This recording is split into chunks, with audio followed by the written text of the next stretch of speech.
میرے محترم بھائی اور بہنوں، اللہ تعالیٰ نے آپ کو ایک مبارک سفر کے لیے قبول فرمایا ہے۔ حج آدم علیہ السلام سے شروع ہوا ہے۔ عبادات میں کوئی اجتہاد اور عقل نہیں، جیسے اللہ نے کہا ہے ویسے کرنا ہے۔ نماز اپنی عقل سے ہم معلوم نہیں کر سکتے، روزہ ہے، حج ہے۔ عبادات میں جیسے آسمان والے نے بتایا اور جیسے جناب رسول اللہ صلی اللہ علیہ وسلم نے کر کے دکھلایا، بس ہم نے وہ کرنا ہے۔ باقی چیزوں میں معاملات ہیں، زندگی کی باقی ضروریات ہیں، اس میں زمانے کے لحاظ سے سوچ بچار بھی ہے، تبدیلی بھی ہے، اجتہاد بھی ہے۔ ان عبادت اسے کہتے ہیں جس میں بس جو اللہ نے کہا، جو اس کے نبی نے فرمایا، کر کے دکھایا، ویسے کرنا ہے۔ آدم علیہ السلام سے عبادات کا سلسلہ شروع ہوا ہے۔ نماز بھی تھی، روزہ بھی تھا، حج بھی ہے، زکوٰۃ بھی ہے۔ تو اللہ تعالیٰ نے حج کو فرض قرار دیا، لیکن اس کا فرض ہونا جیسے بیان کیا ہے وہ سب سے جدا ہے۔ نماز کو فرض قرار دیا، ان الصلاۃ کانت علی المؤمنین کتابا موقوتا، ایمان والوں پر نماز فرض ہو گئی۔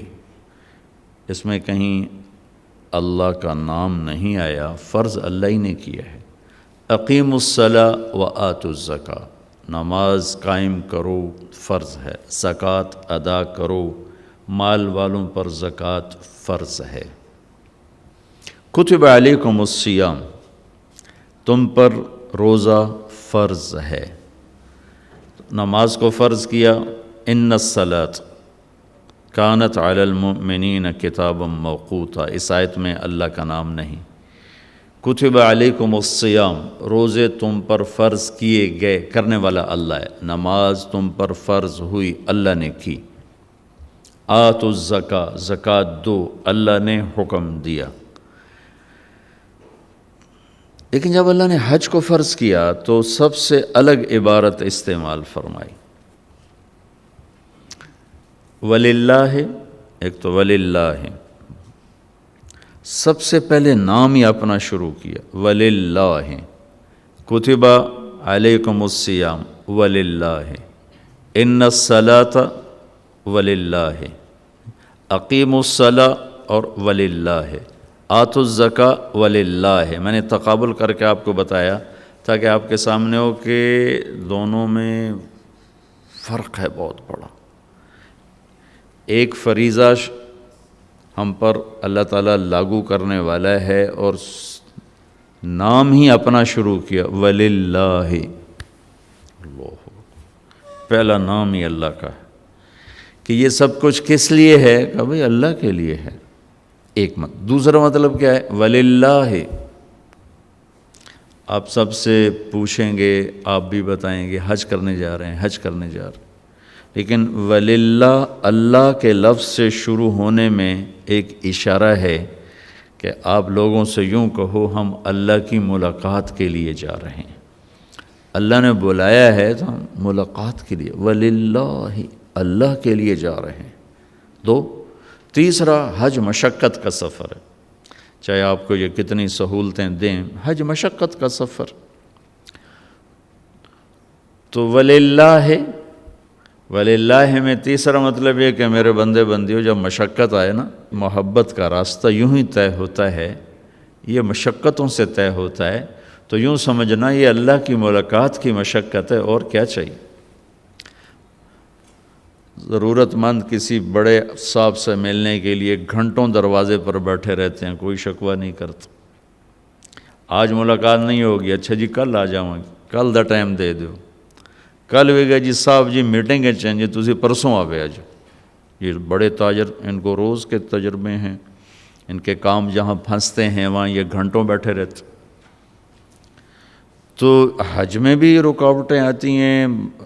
ویسے تو حج اپنی ذات میں ہی مشکل عمل ہے، مشقت والا ہے، اور اب رش کی وجہ سے اور مشقت بڑھ جاتی۔ وہ جو چند دن ہیں حج کے، باقی تو اب سہولت اللہ کا فضل، اب مدینے میں بھی آپ اچھی رہائش ہوگی آپ کی، مکہ میں بھی۔ حج کے 5 دن مشقت سے بھرپور ہوتے ہیں۔ تو وللہ ہے کہ میرے بندے بندیوں پہ اپنے وہ گروپ والوں کو گالیاں نہ دینا، بلکہ میرے وہاں بیٹھ کے دعائیں مانگنا کہ اللہ تیری ملاقات کو آئے تھے، یہ مشقت ہے، اپنی دعائیں مانگنا شروع کر دینا کہ وہ گھڑی قبولیت کی ہوتی، کہ تم اللہ کے لیے مشقت اٹھا رہے ہو، اللہ کی رحمت تم پر متوجہ ہوتی۔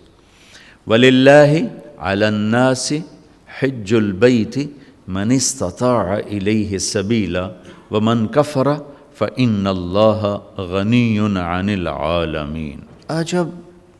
عجب طریقے سے اللہ نے حج کو فرض کیا ہے۔ وَلِلَّهِ، کہاں جا رہے ہو؟ اللہ کی ملاقات۔ حج کس لیے ہے؟ اللہ کے لیے ہے۔ مشقت کس لیے ہے؟ اللہ کے لیے ہے۔ تو اپنی نام سے شروع کر کے اس عمل کی عظمت کو عرشوں تک پہنچا دیا۔ پھر آگے کہا علی الناس، علی المومنین نہیں کہا علی الناس، حالانکہ علی المومنین ہے، اور علی المومنین میں بھی صرف مالدار ہیں، اور مالداروں میں بھی صرف صحت مند ہیں، نہ بیمار مطلوب ہیں نہ غریب مطلوب ہیں، اور مالدار ہو کے بھی اگر تکلیف آ گئی ہے تو وہ بھی مطلوب نہیں ہے۔ لیکن اللہ تعالیٰ نے بجائے علی المومن وللہ علی المومنین کی بجائے وللہ علی الناس، اس علی الناس سے سارے لوگ مراد نہیں، ایمان والے مراد ہیں۔ ایمان والوں میں جو مالی طاقت رکھتے ہیں وہ مراد ہیں، اور جو صحت مند ہیں، جانے کی طاقت رکھتے ہیں، وہ مراد ہیں۔ لیکن اللہ تعالیٰ نے وللہ سے اس کو اتنا خوبصورت کر کے پیش کیا ہے کہ گویا پوری دنیا کے انسانوں کے اندر طلب پیدا ہو گئی کہ یار اللہ سے ملیں، اللہ سے ملاقات کریں۔ خطاب صرف ایمان والوں کے لیے، لفظ وللناس، وللہ علی الناس، ساری دنیا کے ایمان والوں آ جاؤ، بیمار ہو، صحت مند ہو، آ جاؤ۔ اے پوری دنیا کے کافروں، تم بھی کلمہ پڑھ لو، آ جاؤ، اپنے رب کی ملاقات کرو۔ اتنا خوبصورت کر کے اس کو پیش کیا ہے۔ حج البیت، یہ میرے گھر کا حج کرنا، حج ارادے کو کہتے ہیں۔ اللہ کے گھر جانے کا نام حجہ کا لفظ ہے ارادہ کرنا، ارادہ کرنا، لفظ کا مطلب ارادہ کرنا۔ پھر اس لفظ کو خاص کر دیا اللہ کے گھر جانے کا ارادہ کرنا، تو اس کو حج کر دیا۔ تو یہ اتنی خوبصورت چیز ہے کہ اللہ نے پوری ایک تو آیت کو بہت خوبصورت طریقے سے شروع کیا، پھر پوری دنیا کو مخاطب کیا کہ آ جاؤ ایمان والے، آ جاؤ، مرد عورت بوڑھے جوان بھی آ جاؤ، غیر مسلم کلمہ پڑھ کے آ جاؤ، حج البیت۔ ابتدا اس طرح کی ہے، اور انتہا میں پھر اللہ تعالیٰ نے استثناء کر دیا، ٹھیک ہے بھائی، سارے نہیں کہہ رہا ہوں، من استطاع الیہ سبیلا، جو آ سکتا ہے، ایمان والا، یہ شرط ہے، اور آنے کی طاقت ہے، صحت بھی ہے، پیسہ بھی ہے، وہ ضرور آئے اور میرے گھر کا دیدار کرے، مجھ سے ملاقات کرے۔ آیت کا شروع اتنا خوبصورت ہے، اور اتنی اللہ کی طرف سے اتنا مطالبہ کیا گیا ہے کہ یہ شک پڑ سکتا تھا کہ شاید اللہ نے ساڑی لوڑ پہ گئی، یہ شک پڑ سکتا تھا کہ شاید اللہ کو ضرورت پائے گی، بھائی گھر وے لوگ ہے، کوئی آوے۔ تو آگے اللہ نے کہا وَمَنْ كَفَرَ فَإِنَّ اللَّهَ لَغَنِيٌّ عَنِ الْعَالَمِينَ۔ یہاں کفر سے مراد کفر نہیں ہے، فَمَنْ كَفَرَ، جو نہ آئے، یعنی پیسہ بھی ہے، صحت بھی ہے، سفر بھی آسان ہے، پھر بھی نہیں آتا ہے، تو تمہارے رب کو صرف تمہاری نہیں، عالمین میں سے کسی کی بھی کوئی پرواہ نہیں ہے۔ اس آیت سے پچھلے مضمون کو صاف کیا کہ میں تمہیں محبت کی وجہ سے بلا رہا ہوں، کوئی ضرورت کی وجہ سے نہیں بلا رہا، میری محبت ہے، آؤ میرے گھر آؤ۔ اور ابراہیم علیہ السلام جیسی ہستی کو میزبان کر کے کھڑا کیا ہوئے آیت مجھے ہمیشہ حیران کر دیتی ہے کہ اللہ نے کہا اذن فی الناس بالحج، ابراہیم اعلان کر لوگوں کو کہہ کے آئیں. پھر کہا یاتوک رجالا وعلی کل ضامر یاتین من کل فج عمیق. قیامت تک کے لیے اللہ تعالیٰ نے ابراہیم علیہ السلام کو حج کرنے والوں کا میزبان بنا دیا ہے کہ تو میزبان ہو. یا تو کا تیرے پاس آئیں گے، تم میری طرف سے میزبان. جیسے صدر کو ملنے جاؤ تو جاتے ملاقات نہیں ہوتی، پہلے اس کے پرنسپل سیکرٹری سے ملاقات ہوتی ہے، پھر وہ آپ کو بٹھاتا ہے، پھر وہ ارینج کرتا ہے، پھر آپ کو لے کے جاتا ہے. تو اللہ تعالیٰ نے جد الانبیاء 4000 نبیوں کے باپ 4000 نبیوں کے باپ ابراہیم علیہ السلام سے کہا تو اعلان کر کہ لوگ میرے گھر آئیں. یا تو میرا پرنسپل سیکرٹری بن کے ان کا استقبال کرے گا. اور طاہر بیت للطائفین والعاکفین والرکع السجود، اور تو اور تیرا بیٹا اسماعیل دونوں مل کر میرے معزز مہمان آ رہے ہیں، میرے گھر کو صاف کرنا. عام لوگ تو روز ہی ملنے جلنے آتے رہتے ہیں تو ہم کوئی خاص خیال نہیں کرتے. جب کوئی خاص مہمان آنے والا ہوتا ہے تو سارے گھر کی صفائی ہو رہی ہوتی ہے، ہر چیز کی جھاڑ پھونک ہو رہی ہوتی ہے کہ بھئی آ رہے ہیں جناب آ رہے ہیں. جب کوئی خاص مہمان آنے والا ہوتا ہے تو ڈیکوریشن کی جاتی ہے. جیسے آپ لوگ آ رہے تھے تو نہیں آپ کے لیے ہوٹل والوں نے ڈیکوریشن کی ہے. تو میرا اللہ کہہ رہا ہے کہ ابراہیم اسماعیل میرے بڑے خاص مہمان آ رہے ہیں. جو اللہ کے گھر جا رہا ہے اللہ کا خاص مہمان ہے، میرے بڑے خاص مہمان آ رہے ہیں. تم دونوں باپ بیٹا، اسماعیل محمد مصطفیٰ صلی اللہ علیہ وسلم کے دادا، اور ابراہیم ادھر بھی دادا اور ادھر 4000 نبیوں کے دادا، دو باپ بیٹے عظیم ترین نبیوں رسولوں کو اللہ نے کہا میرے مہمان آ رہے ہیں، گھر صاف کرو، گھر صاف کرو. وَلِلَّهِ عَلَى النَّاسِ حِجُّ الْبَيْتِ مَنِ اسْتَطَاعَ إِلَيْهِ سَبِيلًا. بہت خوبصورت آیت ہے حج کو فرض کرنے کے لیے، اور بہت خوبصورت آیت ہے حج کی تھکاوٹ کا علاج. یہ آیت ذہن میں ہوگی تو اب لوگ یہ ٹور والوں کو گالیاں نہیں دو گے، اللہ سے باتیں کرو گے کہ جب اللہ کی نسبت پر آدمی تھکتا ہے تو محبت بڑھتی ہے، دعا کی طاقت بڑھتی ہے، اور اللہ کی معرفت بڑھتی ہے، اور اللہ کی طرف سے محبت پیدا ہوتی ہے. ویسے بھی حج اپنی اصل میں اللہ کی ملاقات کا نام ہے. یہ تھوڑی سی ترتیب ہے. لا الہ الا اللہ محمد الرسول اللہ، اس کو کلمہ معرفت کہتے ہیں. پہچان کہ میری سکھیرہ صاحب کی ملاقات ہوئی، پہچان ہو گئی. پہچان سے ایک مناسبت پیدا ہوتی. یہ پہچان آگے تعلق میں تبدیل ہو، اس کے لیے دوسرا عمل ہے نماز، کہ نماز صلۃ بین العبد و رب. نماز بندے اور رب کے درمیان جوڑ پیدا کرتی ہے اور اس تعارف کو تعلق میں تبدیل کر دیتی. تعلق سے اگلا درجہ ہے محبت. تو مال کا خرچ کرنا، جہاں مال لگتا ہے وہاں محبت پیدا ہو جاتی. ایک صحابی نے عرض کی یا رسول اللہ موت سے ڈر لگتا ہے. کہا پیسے ہیں؟ کہا جی ہیں. کہا خرچ کر دے کہ جہاں آدمی مال لگاتا ہے وہاں دل بھی لگ جاتا ہے، وہاں دل بھی لگ جاتا ہے. تو زکوٰۃ کیا کرتی ہے؟ وہ اس نماز والے تعلق کو محبت میں بدلتی ہے.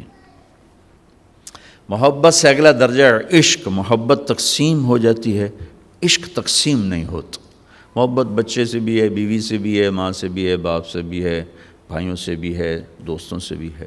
لیکن عشق ہوتا ہے جب ایسا کسی ایک سے تعلق کہ پھر سب سے کاٹ کے رکھ دے، اس کو عشق کہتے. یہ جو آکاس بیل نہیں ہوتی، وہ پیلی سی بیل جو درختوں پہ چڑھ جاتی، اس کو عربی میں عشقہ کہتے ہیں. عشقہ، عشقہ عشق سے ہے. عشقہ کیا مطلب ہے؟ کہ درخت اس پہ عاشق ہوتا ہے اور ہر شے اسی کو کھلاتا رہتا ہے، کھلاتے کھلاتے کھلاتے خود ہرا بھرا تھا لیکن سوکھ کے ایندھن بن جاتا ہے، پر اپنی عشق سے باز نہیں آتا، جان کی بازی ہار جاتا ہے، عشق سے باز نہیں آتا. اس لیے اس بیل کو عربی میں عشقہ کہتے ہیں. تو مقام عشق ہوتا ہے کہ جب آدمی ایک چیز میں فنا ہو جائے، تو روزہ بھوک اور پیاس اس محبت کو عشق میں بدلتا ہے. پھر عشق وصال کے بغیر اس کی آگ ٹھنڈی نہیں ہوتی، دیدار اور وصال کے بغیر آتش عشق سرد نہیں ہوتی. تو پھر اس کے ساتھ حج کو جوڑا گیا کہ اب عاشق بن کے آؤ اور اپنے رب کے دیدار کو آؤ. لہٰذا عاشق بن کے آنا ہے تو پھر عاشقانہ لباس پہن کر آؤ، اور پگڑی اتارو، ٹوپی اتارو، کرتا اتارو، بڑے قیمتی کپڑے اتارو. آپ صرف 2 چادریں پہن کے آؤ اور دیوانہ بن کے آؤ. عاشق ہوتے ہی دیوانے ہیں، تو دیوانہ بن کے آؤ. جیسے دیوانے آتے ہیں ایسے تم بھی دیوانے بن کر آؤ. عقل مند بن کر نہ آؤ بلکہ مجنوں بن کر آؤ. ساری مسجدوں میں کہا آہستہ بات کرو، اللہ سے زور سے مت بولو. ادعوا ربکم تضرعا وخفیہ، آہستہ آہستہ اللہ سے باتیں کرو. لیکن جب اللہ کے گھر کے قریب پہنچو تو چیخو لبیک اللہم لبیک، چیخ پکار کے. الحج والفج، میرے نبی نے فرمایا بہترین حج کیا ہے؟ زور سے لبیک کہنا اور خون بہانا، قربانی کرنا. تو سارا دیوانوں والا نقشہ قائم کروایا، سارا دیوانوں کا. خوشبو نہیں لگا سکتے، بیوی سے کوئی محبت کا بول نہیں بول سکتے، کنگھی نہیں کر سکتے، نہاتے ہوئے صابن نہیں لگا سکتے، ناخن نہیں کاٹ سکتے، سر کے بال نہیں کاٹ سکتے، سر میں جوئیں پڑ جائیں جوئیں نہیں مار سکتے. ہمیں تو اب مسئلہ نہیں ہے نا کہ ہم تو 4 گھنٹے میں پہنچ جاتے ہیں. وہ جو احرام باندھ کے چلتے تھے 2 ہفتے میں پہنچتے تھے، تو ان کے سر میں ان کے لمبے لمبے بال رکھے جاتے تھے. اس زمانے میں جوئیں پڑ جاتی ہیں کہ جوؤں کو نہیں مار سکتے، کھٹمل چڑھ جائے نہیں مار سکتے. کس لیے کہ بس دیوانے بن کر آؤ اور چیختے چلاتے ہوئے آؤ لبیک اللہم لبیک. لبیک کا مطلب یہ ہے کہ یا اللہ ساری زندگی بغاوت کی، آج صلح کرنے آیا ہوں. یہ ہے لبیک کا مطلب، کہ پہلے اپنی مان کے چلتا تھا، اب تیری ماننے آیا ہوں. ساری زندگی اپنے نفس کی غلامی کی، شیطان کی غلامی کی. لبیک اللہم لبیک، میں حاضر ہو گیا ہوں، اب تیری میری صلح ہے، میرے پچھلے معاف کر دے. اس لیے میرے نبی نے کہا کہ آدمی جب حج کرتا ہے تو پھر وہ یوں نکلتا ہے باہر جیسے ماں کے پیٹ سے آج نکلا. حج کی رعایت کرتے ہوئے جو حج کر لیتا ہے تو سفر مبارک ہے، تھوڑی مشقت کا سفر ہے. اللہ کے اس فرمان کو، میری اس بات کو یاد رکھ، وَلِلَّهِ عَلَى النَّاسِ حِجُّ الْبَيْتِ مَنِ اسْتَطَاعَ إِلَيْهِ سَبِيلًا. اللہ کی ملاقات ہے، اللہ بلا رہے ہیں. اب اس کے ساتھ چند ایک باتیں ہیں وضاحت کرنے کی. ہمارے ماحول میں ایک بات چلتی ہے کہ ہر سال حج کرتے ہیں، پیسہ ضائع کرتے ہیں، یہ پیسہ غریبوں کو دے دیں، کسی کی شادی کرا دیں. اللہ کا نبی نے تو ایک ہی حج کیا تھا. اس حد تک تو یہ بات ٹھیک ہے، اللہ کے نبی نے ایک ہی حج کیا تھا. لیکن کیا ہر سال حج کرنا ناپسندیدہ چیز ہے؟ اللہ کے گھر جانا ناپسندیدہ چیز ہے؟ تو اللہ کے محبوب صلی اللہ تعالی علیہ وسلم نے اعلان نبوت سے پہلے ہر سال حج فرمایا. چونکہ مکے کا کوئی انسان ایسا نہیں تھا جو حج نہ کرتا ہو، اور خاص طور پر قریشی ہو، مکے میں ہو، یہ ناممکن تھا کہ وہ حج نہ کرے. ہاں کہیں سفر میں گیا ہوا تو الگ بات ہے. تو اعلان نبوت سے پہلے کوئی سال خالی نہیں جس میں آپ نے حج نہ کیا ہو، اور اعلان نبوت کے بعد کوئی سال خالی نہیں جس میں آپ نے حج نہ کیا ہو. اگر یہ حج وہ شریعت والا حج نہیں ہے، لیکن سنت ابراہیمی میں جو حج چلا آ رہا تھا اس میں بہت سی خرافات تھیں. ہمارے نبی وہ خرافات سے پاک تھے. آپ نے ہر سال حج فرمایا، ہر سال. خود ایک حج اس لیے کیا کہ 8 ہجری میں مکہ فتح ہوا، 8 میں جا کر حج فرض ہوا ہے. 8 ہجری میں مکہ فتح ہوا. آپ نے حج نہیں فرمایا چونکہ حج کی تاریخ میں نہیں آ رہا تھا، دوسری تاریخوں میں آ رہا تھا. عرب جو تھے وہ 10 دن بڑھا دیتے تھے سال میں، جس کی وجہ سے پورا کیلنڈر چاند کا گڑبڑ ہو جاتا تھا. 33 سال کے بعد جا کر تاریخیں خود اپنے اصل ٹائم پر آتی تھیں۔ تو جب آپ نے 8 ہجری میں مکہ فتح فرمایا تو حج 9 کی بجائے 29 کو آ رہا تھا، تو آپ نے حج نہیں فرمایا۔ پھر 9 ہجری میں آپ اسلامی حکومت پوری طرح قائم ہو چکی ہے، تو آپ نے 300 آدمیوں کا قافلہ دے کر صدیق اکبر کو اپنا نائب بنا کر حج کے لیے بھیجا، خود حج نہیں فرمایا چونکہ حج 19 کو آ رہا تھا۔ اور میں قربان جاؤں اپنے نبی پر کہ کس طرح آپ نے تدریجاً اس چیز کو موڑا، عبادت تک پہ صبر فرمایا۔ عبادت میں بھی جلد بازی نہیں، جو فرض ہے، تدریج اور تربیت، اس کے بغیر جو بھی قدم اٹھایا جائے گا، چاہے دنیا کا چاہے دین کا، وہ ناکام ہو جائے گا۔ تدریج اور تربیت، ان دو کے بغیر کوئی بھی قدم دین کا اٹھائیں یا دنیا کا اٹھائیں، ناکام ہو جائے گا۔ طاقت ہاتھ میں آ چکی تھی، مکہ فتح ہو چکا ہے، عرب مسلمان ہو چکا ہے، اگر آپ نافذ کر دیتے کہ بس یہ حج غلط ہے، شریعت قائم ہو چکی ہے، حج اپنی اصل تاریخ میں ہوگا، نہیں کیا کہ شاید کہیں عرب بپھر نہ جائیں، شاید کا سوال تھا۔ 2 سال حج غلط تاریخوں میں ہوا، خاموش۔ تیسرے سال حج آٹومیٹیکلی 9 تاریخ کو آ رہا تھا، غلط تاریخیں صحیح ہوتے 10 ہجری میں حج اپنی اصل جگہ پر آ گیا، تو آپ نے حج کا اعلان فرمایا، اور اس کے بعد آپ نے خطبے میں اعلان کر دیا کہ اب جو 10 دن بڑھائے جاتے تھے وہ ختم ہے، انما النسیء زیادۃ فی الکفر۔ تو آپ کو موقع ہی ایک ملا حج کرنے کا۔ ابوبکر صدیق رضی اللہ تعالیٰ عنہ پہلا سال جنگوں میں گزرا، اگلا سال حج کے لیے قافلہ لے کر گئے۔ عمر رضی اللہ عنہ کا زمانہ امن کا زمانہ تھا، 10 سال خلیفہ رہے، 10 سال حج کیا، کوئی ناغہ نہیں کی۔ عثمان رضی اللہ تعالیٰ عنہ کہ پہلے 11 برس امن تھا، 11 سال آپ خود حج کا قافلہ لے کر گئے، 12ویں سال آپ شہید ہوئے، اس میں آپ کو روک دیا گیا، نہیں کیا۔ علی رضی اللہ تعالیٰ عنہ خلیفہ بننے سے پہلے بہت کثرت سے حج فرمائے، کتنے کیے کسی کتاب میں گزرا نہیں۔ خلافت آئی تو جنگوں کا زمانہ آ گیا، اور آپ کی زندگی انتہائی دکھ درد بھری داستان ہے، اپنوں سے بھی بے وفائیاں دیکھیں، غیروں سے بھی، تو وہ حج کرنے کا موقع نہیں ملا۔ حسن رضی اللہ تعالیٰ عنہ نے مدینہ سے مکہ 20 حج پیدل کیے، 20 حج پیدل کی، کہ اگر مجھے شرم آتی ہے، میں اللہ کی بارگاہ میں حاضر ہوں اور میں کبھی ایک دفعہ بھی اس کے گھر پیدل نہ گیا ہوں، کہ مجھے اس بات سے شرم آتی ہے، تو 20 حج پیدل کیے۔ تو کوئی اگر کسی کو اللہ توفیق دیتا ہے اور وہ جاتا ہے تو اس پہ یہ اعتراض نہیں کرنا چاہیے کہ یہ تو پیسہ ضائع ہو رہا ہے، یہ تو ایم ہی جا رہے ہیں۔ صدر پاکستان آپ کو ہر مہینے بلائے، جاؤ گے کہ نہیں جاؤ؟ نال فوٹو چھکا کے ہوگا، دیکھو میرا ہاتھ لگا ہوا ہے صدر صاحب دے نال، اس اپنے ڈرائنگ روم میں سجاؤ گے۔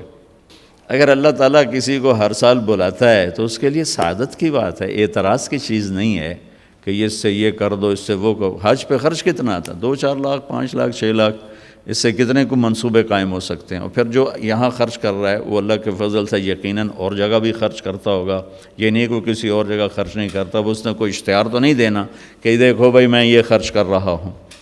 تو یہ ہمارے ملک میں تھوڑا سا اس بارے میں بعض حلقوں میں ایک نادانی پائی جاتی ہے کہ حج جیسے عظیم عمل کو اللہ کے نبی نے کوئی نہیں کیا، یہ جانا ایسے پیسہ ضائع کرنا ہے، ایسا نہیں کہنا چاہیے۔ اللہ جتنی دفعہ لے عمرے پہ، تابعوا بین الحج والعمرہ، ایک حدیث بھی یاد آ گئی، آپ نے فرمایا حج اور عمرہ آگے پیچھے کرو، حج اور عمرہ آگے پیچھے کرو۔ کیا ہوگا جی؟ ینفیان الفقر والنفاق، یہ 2 چیزیں تم سے دور کر دیں گے، ایک تمہاری منافقت ختم کر دیں گے، ایک تمہارے فقر کو ختم کر دیں گے، تمہارے نفاق کو ختم کر دیں گے۔ لیکن نبی نے فرمایا کہ جس کو اللہ نے رزق دیا، کشادگی دی، اور 5 سال تک وہ اللہ کے گھر نہ گیا، تو اس نے اللہ تعالیٰ سے بے وفائی کی۔ اسباب بھی ہیں، طاقت بھی ہے، جا بھی سکتا ہے، پھر نہیں جا رہا ہے، تو اس نے اللہ تعالیٰ کے ساتھ بے وفائی کی ہے۔ تو یہ اللہ کی توفیق ہے، جس کو اللہ بلائے تو اسے ضرور جانا چاہیے، اور پھر اپنے غریبوں پر بھی خرچ کرے، ناداروں پر بھی خرچ کرے، سب پر خرچ کرے، لیکن اس کو اس کے ساتھ جوڑ بٹھانا یہ بہت نادانی کی بات ہے۔ اللہ کے گھر کی حاضری نبیوں کی تمنا، ہر نبی نے اللہ کے گھر کا دیدار کیا۔ آدم علیہ السلام نے سینکڑوں حج کیے بیت اللہ، ہندوستان سے چلتے تھے اور بیت اللہ تک پیدل جاتے تھے اور جا کر اپنے حج فرمائے، یہاں تک کہ وہیں ان کا انتقال ہوا، وہیں کہیں ان کی قبر ہے، حرم کی حدود کے اندر ہی کہیں قبر ہے، اماں کی بھی وہیں اور آدم علیہ السلام کی بھی وہیں قبر ہے بعض اقوال کے مطابق۔ تو جس کو اللہ لے جائے وہ اسے اپنی سعادت سمجھے، اسے اپنی خوش بختی سمجھے۔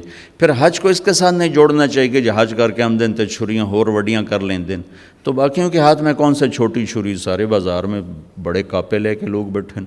جس نے حج کیا اس میں کوئی شک نہیں کہ حج کرنے والا حج نہ کرنے والا جب دکان پہ ہوتے ہیں تو دونوں کے پاس دوری دھار کا خنجر ہوتا ہے، اللہ سے ڈرتا ہے اور اپنی تجارت کو اپنی آخرت کا سبب بناتا ہے، ورنہ مجھے یہ دکھ درد اور گلہ ہے۔ اس میں حج کا کوئی مسئلہ نہیں، اس میں انسان بگڑا ہوا ہے۔ یا تو حج نہ کرنے والے سارے بہت بڑے دیانتدار ہوتے، ترازو ٹھیک ہوتے تو پھر کو حج کو گلہ دیتا، لیکن یہاں تو حج کرنے والا غیر حج کرنے والا، میرا سارا بازار ہی جھوٹ پہ چلا گیا ہے، بددیانتی پہ ہے، انتہا درجے کے ظلم و ستم پر ہے۔ تو اس میں نماز کو دوش دینا یا حج کو دوش دینا، دیکھو جی نماز پڑھ کے یہ کر رہے ہیں، داڑھی رکھ کے یہ کر رہے ہیں، حج کر کے یہ کر رہے ہیں، تو اگر کوئی آدمی حج نہیں کیا ہوا تو اس کے لیے بھی تو بددیانتی اجازت تو نہیں۔ کوئی شیو کراتا ہے تو اس کے لیے جھوٹ بولنا جائز تو نہیں ہوگا۔ ایک میرے دوست نے شیو کرا دی، میں نے کہا شیو کیوں کرائی؟ کہا جی سارا دن جھوٹ بولنا پڑتا تھا۔ تو میں نے کہا اب تو 2 گناہ ہو گئے، پہلے 1 کرتے تھے اب 2 ہو گئے۔ وہ لگے بندے 1 سے تو معافی ملی ہوئی تھی، اب 2 اکٹھے کر لی۔ اور جھوٹ بولنے کا تعلق داڑھی سے تھوڑا ہی ہے، بھائی داڑھی ہے تو سچ بولو، داڑھی نہیں تو جھوٹ بولو۔ اس کا تعلق تو کلمے سے ہے، کلمہ پڑھنے کے بعد جھوٹ بولتے ہوئے شرم آنی چاہیے۔ ایک آدمی کہتا ہے جی داڑھی رکھ کے گناہ کریں تو بڑے شرم کی بات ہے۔ میں کہتا ہوں کلمہ پڑھ کے گناہ کرو تو شرم کی بات ہے۔ گناہ اور ثواب، جزا اور سزا، حلال اور حرام کا تعلق پگڑی سے نہیں، نماز سے نہیں، روزے سے نہیں، حج سے نہیں، داڑھی سے نہیں، کلمے سے ہے۔ کلمہ ایک ایگریمنٹ ہے کہ یا اللہ تیری مان کے چلوں گا، تیرے نبی کے طریقوں پر چلوں گا۔ پھر میں انسان ہوں، کوئی خطا وطا ہو جائے تو معافی مانگوں گا، استغفار کروں گا۔ تو کسی کی برائی کی وجہ سے اس کی نیکی کو نہیں اچھالنا چاہیے۔ لو جی انہاں حجاں دا کی فائدہ، انہاں نمازاں دا کی فائدہ۔ میرا اللہ کہتا ہے فَمَن يَعْمَلْ مِثْقَالَ ذَرَّةٍ خَيْرًا يَرَهُ وَمَن يَعْمَلْ مِثْقَالَ ذَرَّةٍ شَرًّا يَرَهُ۔ میرے بندو ایک رائی کے برابر اچھائی کرو گے میں اس کی جزا دے دوں گا، برائی کرو گے میں اس کی سزا دے دوں گا، اور سزا میں کہتا ہے پھر جس کو چاہے معاف کر دوں۔ لیکن تمہاری نیکی ان اللہ لا یضیع اجر المحسنین، تمہاری نیکی میں ضائع نہیں کروں گا۔ ہاں بعض گناہ ایسے ہیں جو نیکیاں اڑا کے لے جاتے ہیں، کوئی شک نہیں۔ ظلم ایک ایسا گناہ ہے جو نیکیاں اڑا کے لے جاتا ہے، اور بہت سے ایسے گناہ ہیں جو نیکیاں اڑا کے لے جاتے ہیں۔ حرام کا لقمہ ایک ایسا گناہ ہے جو نیکیاں اڑا کے لے جاتا ہے، لیکن اتنا پھر بھی ضرور ہوتا ہے کہ عمل نہ کرنے کی جو پکڑ تھی وہ نہیں ہو۔ ایک آدمی نے ساری زندگی سود کھایا لیکن نماز نہیں چھوڑی، تو اس کو نماز نہ پڑھنے کا عذاب کبھی نہیں ہوگا۔ نماز پر جو کچھ ملنے والا ہے وہ تو نہیں ملے گا، لیکن نماز نہ پڑھنے کی پکڑ نہیں ہوگی۔ حج کیا حرام پیسے سے کیا، اللہ کے نبی نے کہا ہے اس کا اللہ آسمان سے کہتا لا لبیک ولا سعدیک، لیکن حج نہ کرنے کا عذاب نہیں ہوگا، حج نہ کرنے کا عذاب نہیں ہوگا۔ حرام پیسے سے روزہ رکھا اور افطار کیا، روزے کی حاضری لگ گئی، اجر نہیں ملے گا، حاضری لگ گئی، نماز کی حاضری لگ گئی، حج کی حاضری لگ گئی، یہ اللہ کی شان کریمی ہے۔ اور پھر پتہ نہیں یہ کب توبہ کر رہے ہو سارا معاف ہو جائے اور میں اعتراض کر کر اللہ کی نظروں سے گر جاؤں۔ میری بات غور سے سننا، جیسے آدمی زنا کر کے، شراب پی کے، سود کھا کے اللہ کی نظروں سے گرتا ہے، ایسے ہی لوگوں پر اعتراض کر کے اور انہیں حقیر سمجھ کے آدمی اللہ کی نظروں سے گرتا ہے۔ کسی پر اعتراض، کسی کی حقارت، کسی کی برائی کہ یہ کوئی آدمی ہے، یہ کوئی مرد ہے، یہ کوئی انسان ہے، یہ کوئی عورت ہے، یہ جملے نہ بولا کرو بھائیو۔ تجھے کیوں فکر ہے اے گل دلے صد چاک بلبل کی، تو اپنے پیرہن کے چاک تو پہلے رفو کر لے۔ ہمارے استاد صاحب فرمایا کرتے تھے، جن سے میں نے تفسیر پڑھی، دھن رے دھنیے اپنی دھن، پرائی دھنی کا پاپ نہ پن، تیری روئی میں چار بنولے سب سے پہلے ان کو چن۔ دھن رے دھنیے اپنی دھن، پرانی اردو ہے، بہرحال مطلوب اس کا یہ ہے کہ تیرے اپنے اندر چار بڑے بڑے عیب ہیں، تو انہیں ڈھونڈتا رہے، صاف کرتا رہے، تو اوروں کے عیب نہ دیکھا کر، تو اوروں کی کمیاں نہ دیکھا کر۔ تو اگر اپنے عیب دیکھے گا تو تمہیں وقت ہی نہیں، فرصت ہی نہیں ہے کسی اور کے عیب دیکھنے کی۔ تیرے اندر چار بڑی برائیاں ہیں، حسد ہے، کبر ہے، بغض ہے، ریا ہے، عجب ہے، یہ تیرے اندر چار بڑی چیزیں ہیں، ان کو صاف کرتا رہے تو تجھے اوروں کے عیب دیکھنے کی فرصت ہی کوئی نہیں۔ تو بھائیو، کسی کے گناہ کی وجہ سے اس کی نیکی کو دوش نہیں دینا چاہیے۔ پتہ نہیں اس کی نیکی اللہ تعالیٰ قبول فرما کے اس کا گناہ معاف کر دے، یا کسی وقت وہ توبہ کرے اس کا گناہ معاف ہو جائے اور وہ جنت میں چلا جائے، میں پکڑا جاؤں، میں تو ٹھیکیدار تھا اوروں کی برائیاں پکڑنے کا۔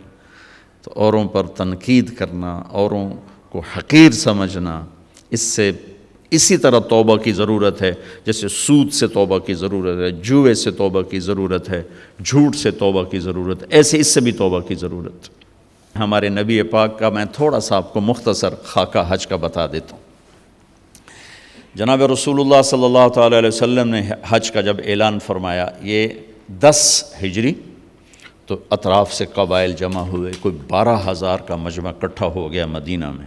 25 تاریخ کو بروز ہفتہ آپ نے نماز ظہر سے پہلے غسل فرما کے 2 چادریں احرام کی نیت کے بغیر 2 چادریں باندھ، کرتا بھی اتار دیا، تہمد بھی اتار دیا۔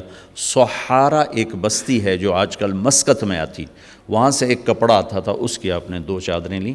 پھر آپ نے ظہر کی نماز کے بعد اپنے پورے قافلے کو لیا، ذوالحلیفہ جس کو آج کل ابیار علی کہتے ہیں، یہاں آپ نے آ کر قیام فرمایا، اور عصر، مغرب، عشاء اور فجر اور ظہر 5 نمازیں آپ نے یہاں ادا فرمائیں۔ اور یہ جبریل کے کہنے پر، اللہ کے کہنے پر آپ گزر رہے تھے کہ جبریل ہے کہ یا رسول اللہ، اللہ فرما رہے ہیں یہ پاک وادی ہے، یہاں آپ قیام فرمائیں۔ یہاں حضرت اسماء بنت امیس رضی اللہ تعالیٰ عنہ کہ ہاں بیٹا پیدا ہوا، ابوبکر صدیق کے بیٹے محمد بن ابی بکر یہ پیدا ہوئے۔ ایک رات کے قیام کے بعد صبح آپ نے فجر کی نماز کے بعد غسل فرمایا، خوشبو لگائی، اپنے بالوں کو تیل لگایا، پھر شہد لگایا۔ شہد گوند کا کام دیتا ہے، چونکہ اب ننگے سر جانا تھا تو بال بڑے تھے آپ کے، شانوں تک آئے ہوئے تھے، تو آپ نے ان کو شہد لگا کے وہ کر دیا، جوڑ دیا، آپس میں جوڑ دیا۔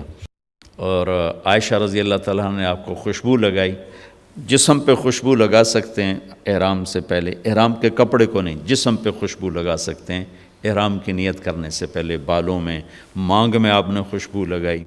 پھر اس کے بعد آپ نے ظہر کی نماز ادا فرمائی اور آپ اونٹنی پہ سوار ہوئے اور قبلہ رخ ہو کر آپ نے کہا لبیک حجۃ اللہم لبیک، آپ نے حج کا احرام باندھا۔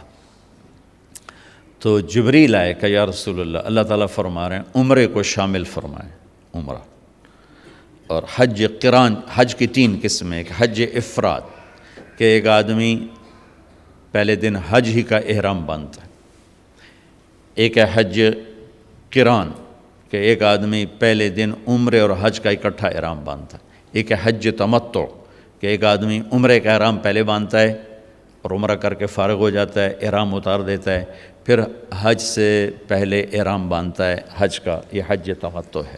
ہمارے نبی نے شروع کیا افراد سے، تو اس پر امام مالک کا قول یہ ہے کہ حج افراد افضل ہے۔ پھر اللہ کے حکم سے کیا حج قران، تو امام ابو حنیفہ رحمۃ اللہ علیہ کا قول ہے کہ حج قران سب سے افضل ہے۔ مکے پہنچ کر آپ نے فرمایا کہ مجھے خیال نہ رہا، اگر مجھے پہلے خیال آتا تو میں قران نہ کرتا، میں تمتع کرتا۔ اللہ کی منشا تھی کہ حج اور عمرہ اکٹھا ہو، قران ضروری نہیں تھا، حج اور عمرہ اکٹھا تھا، ایک بدعت کا ازالہ تھا۔ عرب حج کے مہینے میں عمرہ کرنا برا سمجھتے تھے، اس کو دور کرنا تھا۔ تو مکے پہنچ کے فرمایا کہ اگر مجھے پہلے خیال آ جاتا جو آج میں دے اب میں دے لو استقبلت من امری مستدبرت، تو میں تمتع کرتا۔ تو امام شافعی اور امام احمد بن حنبل اس قول کو لے کر فرماتے ہیں کہ حج تمتع افضل ہے۔ اس لحاظ سے تینوں ہی افضل ہیں، اور اصل افضل وہ ہے کہ حج کیفیت کا نام ہے، جس کی جتنی اعلیٰ کیفیت ہوگی اس کا حج افضل ہوگا۔ وہ افراد ہے، وہ تمتع ہے، وہ قران ہے، باقی تو ظاہری اعمال ہیں۔ جو کیفیت بنا لے گا اس کا حج سب سے افضل ہوگا۔ حج کی 3 قسمیں، ایک حج افراد کہ ایک آدمی پہلے دن حج ہی کا احرام باندھتا ہے، ایک ہے حج قران کہ ایک آدمی پہلے دن عمرے اور حج کا اکٹھا احرام باندھتا ہے، ایک ہے حج تمتع کہ ایک آدمی عمرے کا احرام پہلے باندھتا ہے اور عمرہ کر کے فارغ ہو جاتا ہے، احرام اتار دیتا ہے، پھر حج سے پہلے احرام باندھتا ہے حج کا، یہ حج تمتع ہے۔ ہمارے نبی نے شروع کیا افراد سے، تو اس پر امام مالک کا قول یہ ہے کہ حج افراد افضل ہے۔ پھر اللہ کے حکم سے کیا حج قران، تو امام ابو حنیفہ رحمۃ اللہ علیہ کا قول ہے کہ حج قران سب سے افضل ہے۔ مکے پہنچ کر آپ نے فرمایا کہ مجھے خیال نہ رہا، اگر مجھے پہلے خیال آتا تو میں قران نہ کرتا، میں تمتع کرتا۔ اللہ کی منشا تھی کہ حج اور عمرہ اکٹھا ہو، قران ضروری نہیں تھا، حج اور عمرہ اکٹھا تھا۔ ایک بدعت کا ازالہ تھا، عرب حج کے مہینے میں عمرہ کرنا برا سمجھتے تھے، اس کو دور کرنا تھا۔ تو مکے پہنچ کے فرمایا کہ اگر مجھے پہلے خیال آ جاتا جو آج میں اب میں لو استقبلت من امری ما استدبرت، تو میں تمتع کرتا۔ تو امام شافعی اور امام احمد بن حنبل اس قول کو لے کر فرماتے ہیں کہ حج تمتع افضل ہے۔ اس لحاظ سے تینوں ہی افضل ہیں، اور اصل افضل وہ ہے کہ حج کیفیت کا نام ہے، جس کی جتنی اعلیٰ کیفیت ہوگی اس کا حج افضل ہوگا۔ وہ افراد ہے، وہ تمتع ہے، وہ قران ہے، باقی تو ظاہری اعمال ہیں۔ جو کیفیت بنا لے گا اس کا حج سب سے افضل ہوگا، چاہے وہ افراد ہو چاہے وہ قران ہو۔ وہاں سے آپ چلے، آپ کے ساتھ کوئی 12,000 کا مجمع تھا، اور آپ ملل میں آپ نے قیام فرمایا۔ ملل سے نکلے اور روحا میں پہنچے۔ روحا میں کنواں ہے، وہاں میں گیا ہوں، وہاں کا پانی بھی پیا ہے۔ وہاں 70 نبیوں نے قیام کیا ہے حج کے دوران، حج پر جاتے اور آتے ہوئے۔ وہاں وہاں آپ نے بھی قیام فرمایا، رات بھی ٹھہرے، اور اب انہوں نے وہ ایک موٹر لگا دی جس سے پانی باہر نکل آتا ہے سعودی گورنمنٹ نے۔ روحا سے چل کر آپ عطایا پہنچے، عطایا سے عرج پہنچے، عرج سے ابوا پہنچے۔ ابوا پہنچے تو سامنے بستی تھی جہاں آپ کے سارے انتظام کیے گئے تھے رہائش کے، اور یہ قافلہ 12,000 کا اب 60-70,000 کا ہو چکا تھا۔ تو ابوا میں آپ کی والدہ کی قبر ہے، حضرت آمنہ رضی اللہ تعالیٰ عنہ کی قبر مبارک ہے۔ تو آپ سڑک سے یوں ہٹ گئے، اندر پہاڑوں میں چلے گئے۔ تو اکثر مجمع تو نیا تھا، انہیں نہیں سمجھ میں آیا کہ اللہ کے نبی اندر کہاں جا رہے ہیں۔ چند ایک کو پتہ تھا کہ آپ کہاں جا رہے ہیں، تو آپ چلتے چلتے چلتے چلتے چلتے ایک جگہ اپنے اونٹنی کو بٹھایا۔ کوئی وہ 70-80 فٹ اونچا پہاڑ ہے۔ سن 2000 میں اللہ نے مجھے بھی موقع دیا، میں نے قبر کی زیارت کی۔ تو وہاں سے آپ اوپر چڑھے، یہ اپریل کا مہینہ تھا، اور ماں کی قبر کے سرانے تشریف لائے، اور یوں اپنے گھٹنے اٹھائے اور ہاتھ یہاں رکھے اور سر یہاں دیا۔ یہ پوزیشن بنائی جیسے چھوٹے بچے بناتے، اور پھر جوں سرہانے بیٹھ کے رونا شروع کیا۔ گھنٹوں گزر گئے، اٹھنے کا نام نہیں لیا۔ صدمہ تو چند دنوں بعد بھول جاتا۔ میں اب اپنی ماں کے یاد میں رونا بھی چاہوں تو رونا نہیں آتا، اپنے باپ کی یاد میں رونا بھی چاہوں تو رونا نہیں آتا۔ اور میرے نبی کو 57 برس گزر چکے تھے ماں کے گئے ہوئے۔ 6 برس کی عمر تھی جب آپ یہاں سے گزر رہے تھے۔ والد کی وفات کے بعد حضرت آمنہ گئی نہیں تھی مدینہ، تو ہمارے نبی 6 برس کے ہوئے تو انہوں نے حضرت عبد المطلب سے اجازت لی کہ میں خامد کی قبر پہ جانا چاہتا ہوں، تو انہیں اجازت دے دی۔ تو یہ ماں بیٹا اور ایک خادمہ ام ایمن، یہ 3 افراد کا قافلہ مدینے پہنچا۔ 1 مہینہ آپ نے وہاں قیام کیا، وادی عقیق میں، وہیں آپ نے 6 برس کی عمر میں تیرنا بھی سیکھا۔ وہاں سے یہ واپس آ رہے ہیں، ابوا کے قریب پہنچے ہیں۔ ابوا بستی وہاں سے 10 میل دور ہے میرے خیال کے مطابق، جو میں نے کیلکولیٹ کیا۔ تو وہاں اچانک موت کا وار ہوا ہے، جس سے مجھے لگتا ہے جیسے ہارٹ اٹیک ہوا ہوگا، ہارٹ اٹیک ہوا، اچانک موت کا وار ہوا۔ اور وہ جیسے اللہ نے کروڑوں اربوں سال پہلی وہ جگہ طے کر رکھی تھی. وہ اوپر پہاڑ، ایسے سارے پہاڑ تو یوں ہیں، لیکن وہ پہاڑ اوپر جا کے ایسے فلیٹ ہیں، جیسے چوکور ایک فرش بنا ہوا تھا. وہاں یہ دردناک کہانی کا اینڈ ہوا ہے. اور حضرت آمنہ 25 برس کی عمر تھی، وہ بولا نہیں جا رہا تھا اور بار بار ایسے پہلو بدل رہی تھی. اس سے مجھے اندازہ ہوتا ہے کہ شاید ہارٹ اٹیک ہوا ہوگا. آخری لفظ بولا کہ کل حی میت و کل جدید بال وقد ولدت طہرا. وہ جنگل میں 6 سال کے بچے کو چھوڑتے ہوئے مرنا اور 6 سال کے بچے کا جنگل میں ماں کو مرتے دیکھنا، اس خوبصورت ہوٹل میں آپ کیسے جان سکتے ہیں وہ اس جگہ کا درد جو میں نے اپنی آنکھوں سے دیکھا. اور میں ہزاروں دفعہ یہ قصہ سنا چکا ہوں. ہر دفعہ میرا آنسو بے قابو ہو جاتا ہے کہ میں وہاں پہنچ جاتا ہوں. زندگی سوری سفروں میں گزر گئی، ایسا سفر زندگی میں کبھی نہیں کیا. نہ وہ کیفیت نصیب ہوئی. بیت اللہ کے اندر 2 دفعہ گیا ہوں، لیکن جو کیفیت حضرت آمنہ کی قبر پر تھی، اور جو اس وقت چونکہ میں نے تھوڑی تاریخ پڑھی تھی تو میں وہ ان دھندلکوں میں اللہ کے نبی کا تڑپنا دیکھ رہا تھا، کیسے آپ ماں کہہ رہے تھے. اور پھر چاروں طرف ایسے کالے پہاڑ ہیں، خوف آتا. 1400 سال پہلے وہاں کیا ہوگا. میں تو سن 2000 میں گیا تھا تو خوف آتا تھا. کسی گائیڈ کے بغیر آپ جا بھی نہیں سکتے. اوہو بیٹا، ہر زندہ نے مرنا ہے اور ہر جوانی نے ڈھلنا ہے. مجھے لگتا ہے تیری ماں کا وقت آ چکا ہے، اور میں نے ایک بچہ جنا ہے جو ایک دن سارے عالم کو روشن کرے گا، سارے عالم کو پاک کرے گا. جیسے ماتھے کو پڑھ لیا ہو کہ کیا یہ بچہ آگے کیا ہے، کیا ہونے والا ہے، اور جان نکل گیا. شاید پتھر جوڑ کے دفن کر دیا، یا کوئی گزرے ہوں گے ان سے مدد لی ہوگی. یہ عقدہ آج تک حل نہیں ہوا کہ کس نے وہاں مدد کی ان کو وہاں دفن کرنے میں. کوئی راہ گورا گزرے یا کیا ہوا اللہ ہی جانے. کتاب سے کوئی مدد نہیں ملی. نیچے اترے تو آپ ہمارے نبی نے پھر دوڑ لگائی اور اوپر چڑھ گئے. میرے نبی نے کہا جب تم پہ صدمے آئیں تو میرے صدمے یاد کرنا، تمہارے اپنے غم بڑے ہلکے ہو جائیں گے. تو آپ پھر بھاگ کے اوپر چڑھے. آپ اس بچے کا تصور کرو جس نے باپ دیکھا نہیں اور ماں ایک جنگل میں مری ہو، کوئی آسرا سہارا نہیں.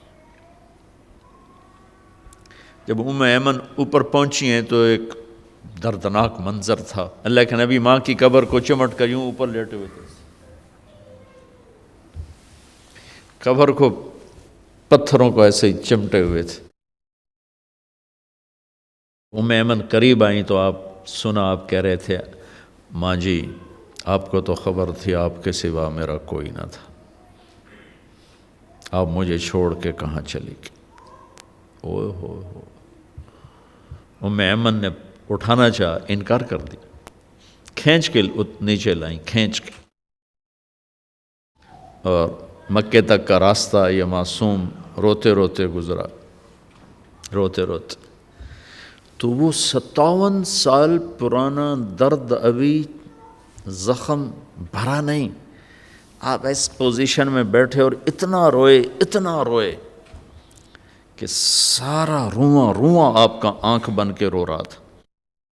وہ ساری داڑھی آپ کی آنسوں سے تر ہو گئی، اور آپ نے آگے جانے سے انکار کر دیا کہ میں آج رات اپنی ماں کے پاس ٹھہروں گا. اللہ اکبر. آگے نہیں گئے، وہیں رات گزاری. حالانکہ وہاں تو میں دیکھ کر آیا، وہاں تو 10 آدمیوں کی جگہ نہیں، وہاں 60-70 ہزار آدمی ساتھ. سونے کی تو جگہ ہی کوئی نہیں، لیٹنے کی جگہ ہی کوئی نہیں. آپ نے رات وہیں گزاری. ایک دفعہ اس تمنا کا آپ نے یہاں نہیں، ایک اور موقع کہ اگر میری ماں زندہ ہوتی تو تم لوگ دیکھتے میں اس کی کیسی خدمت کرتا. میں عشاء کی نماز کے مصلی پر ہوتا اور میں سورۃ فاتحہ شروع کر چکا تھا، فرض نماز اور مسجد میں باجماعت نماز، اور میں سورۃ فاتحہ پڑھ رہا ہوتا اور ادھر سے آواز آتی بیٹا محمد، تو میں نماز توڑ کے کہتا لبیک ماں جی، میں حاضر ہوں ماں جی۔ وہ رات آپ نے وہاں گزاری، کیا رات تھی!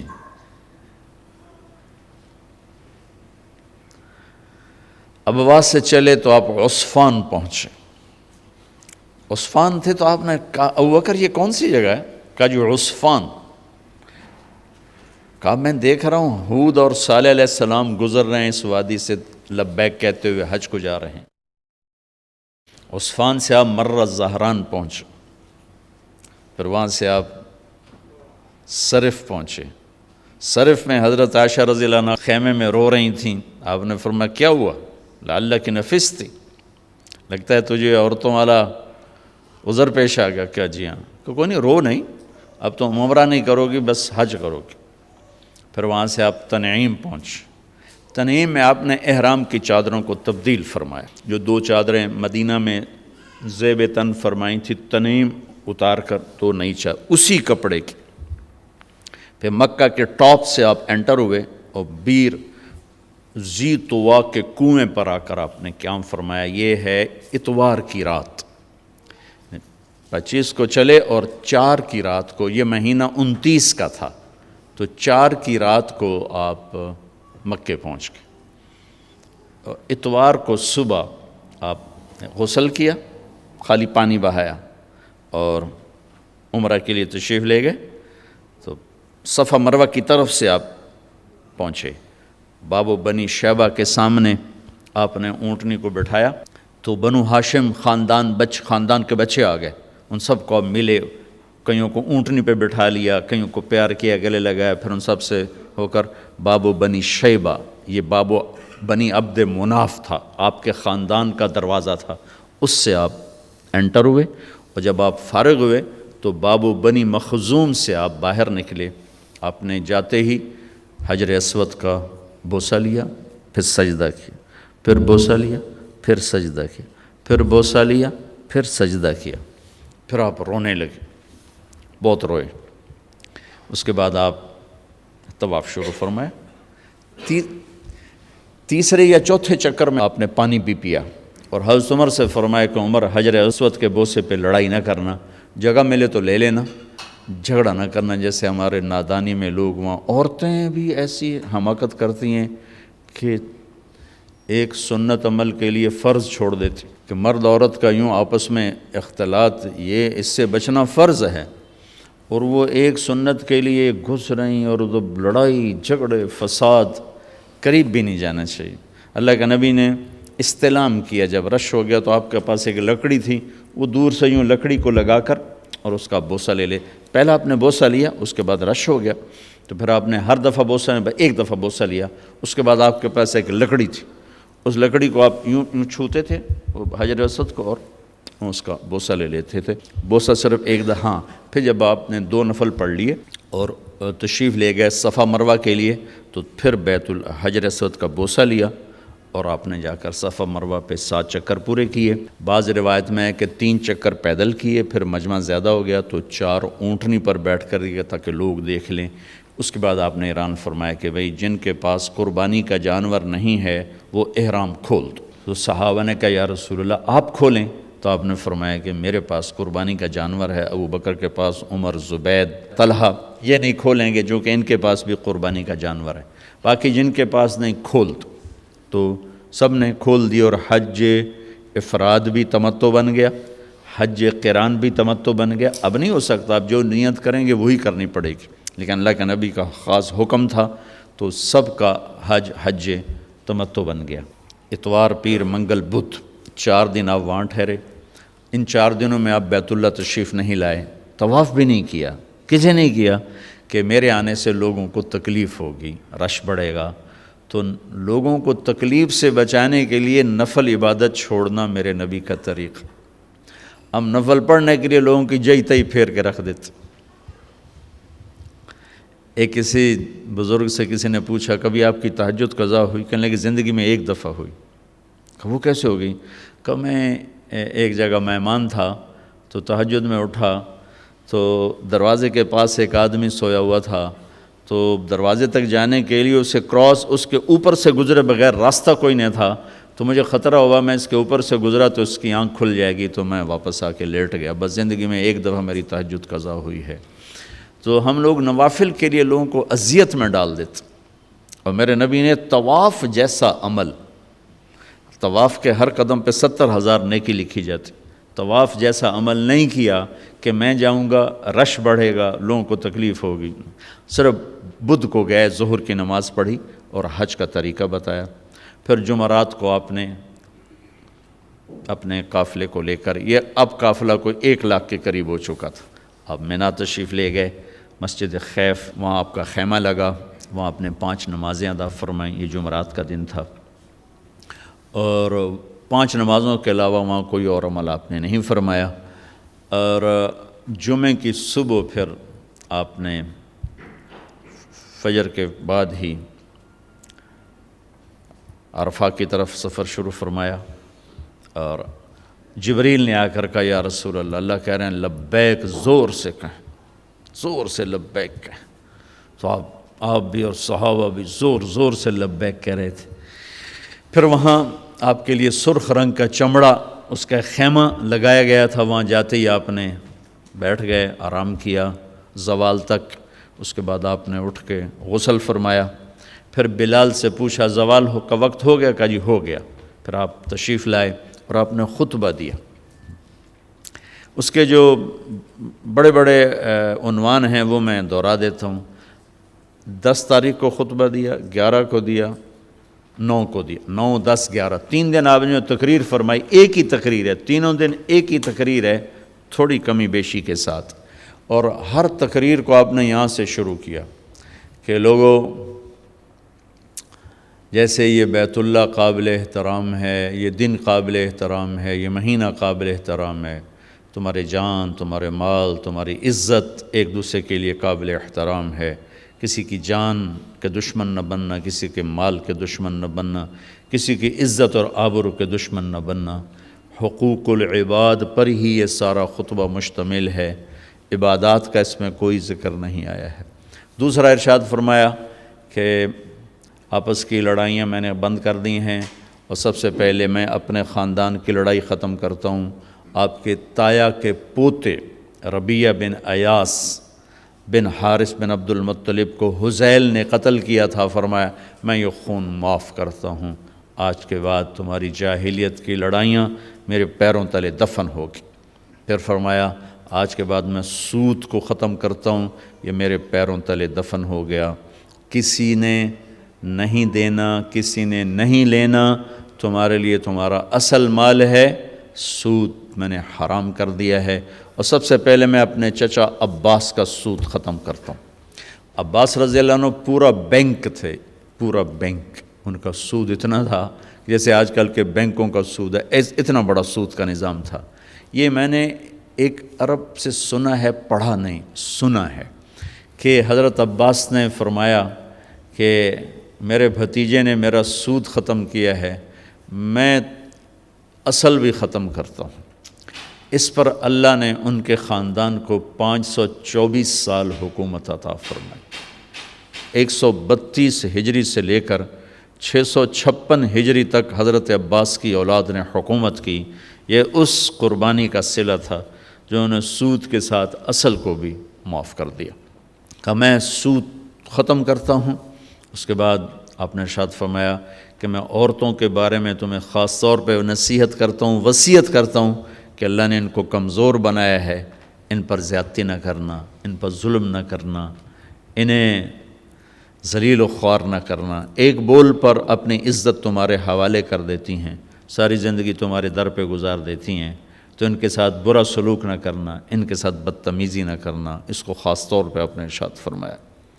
پھر ارشاد فرمایا کہ امانت میں کبھی خیانت نہ کرنا، امانت میں کبھی خیانت نہ کرنا۔ پھر ارشاد فرمایا جو کسی کی ضمانت اٹھائے گا پھر اسے وہ ادا کرنی پڑے گی۔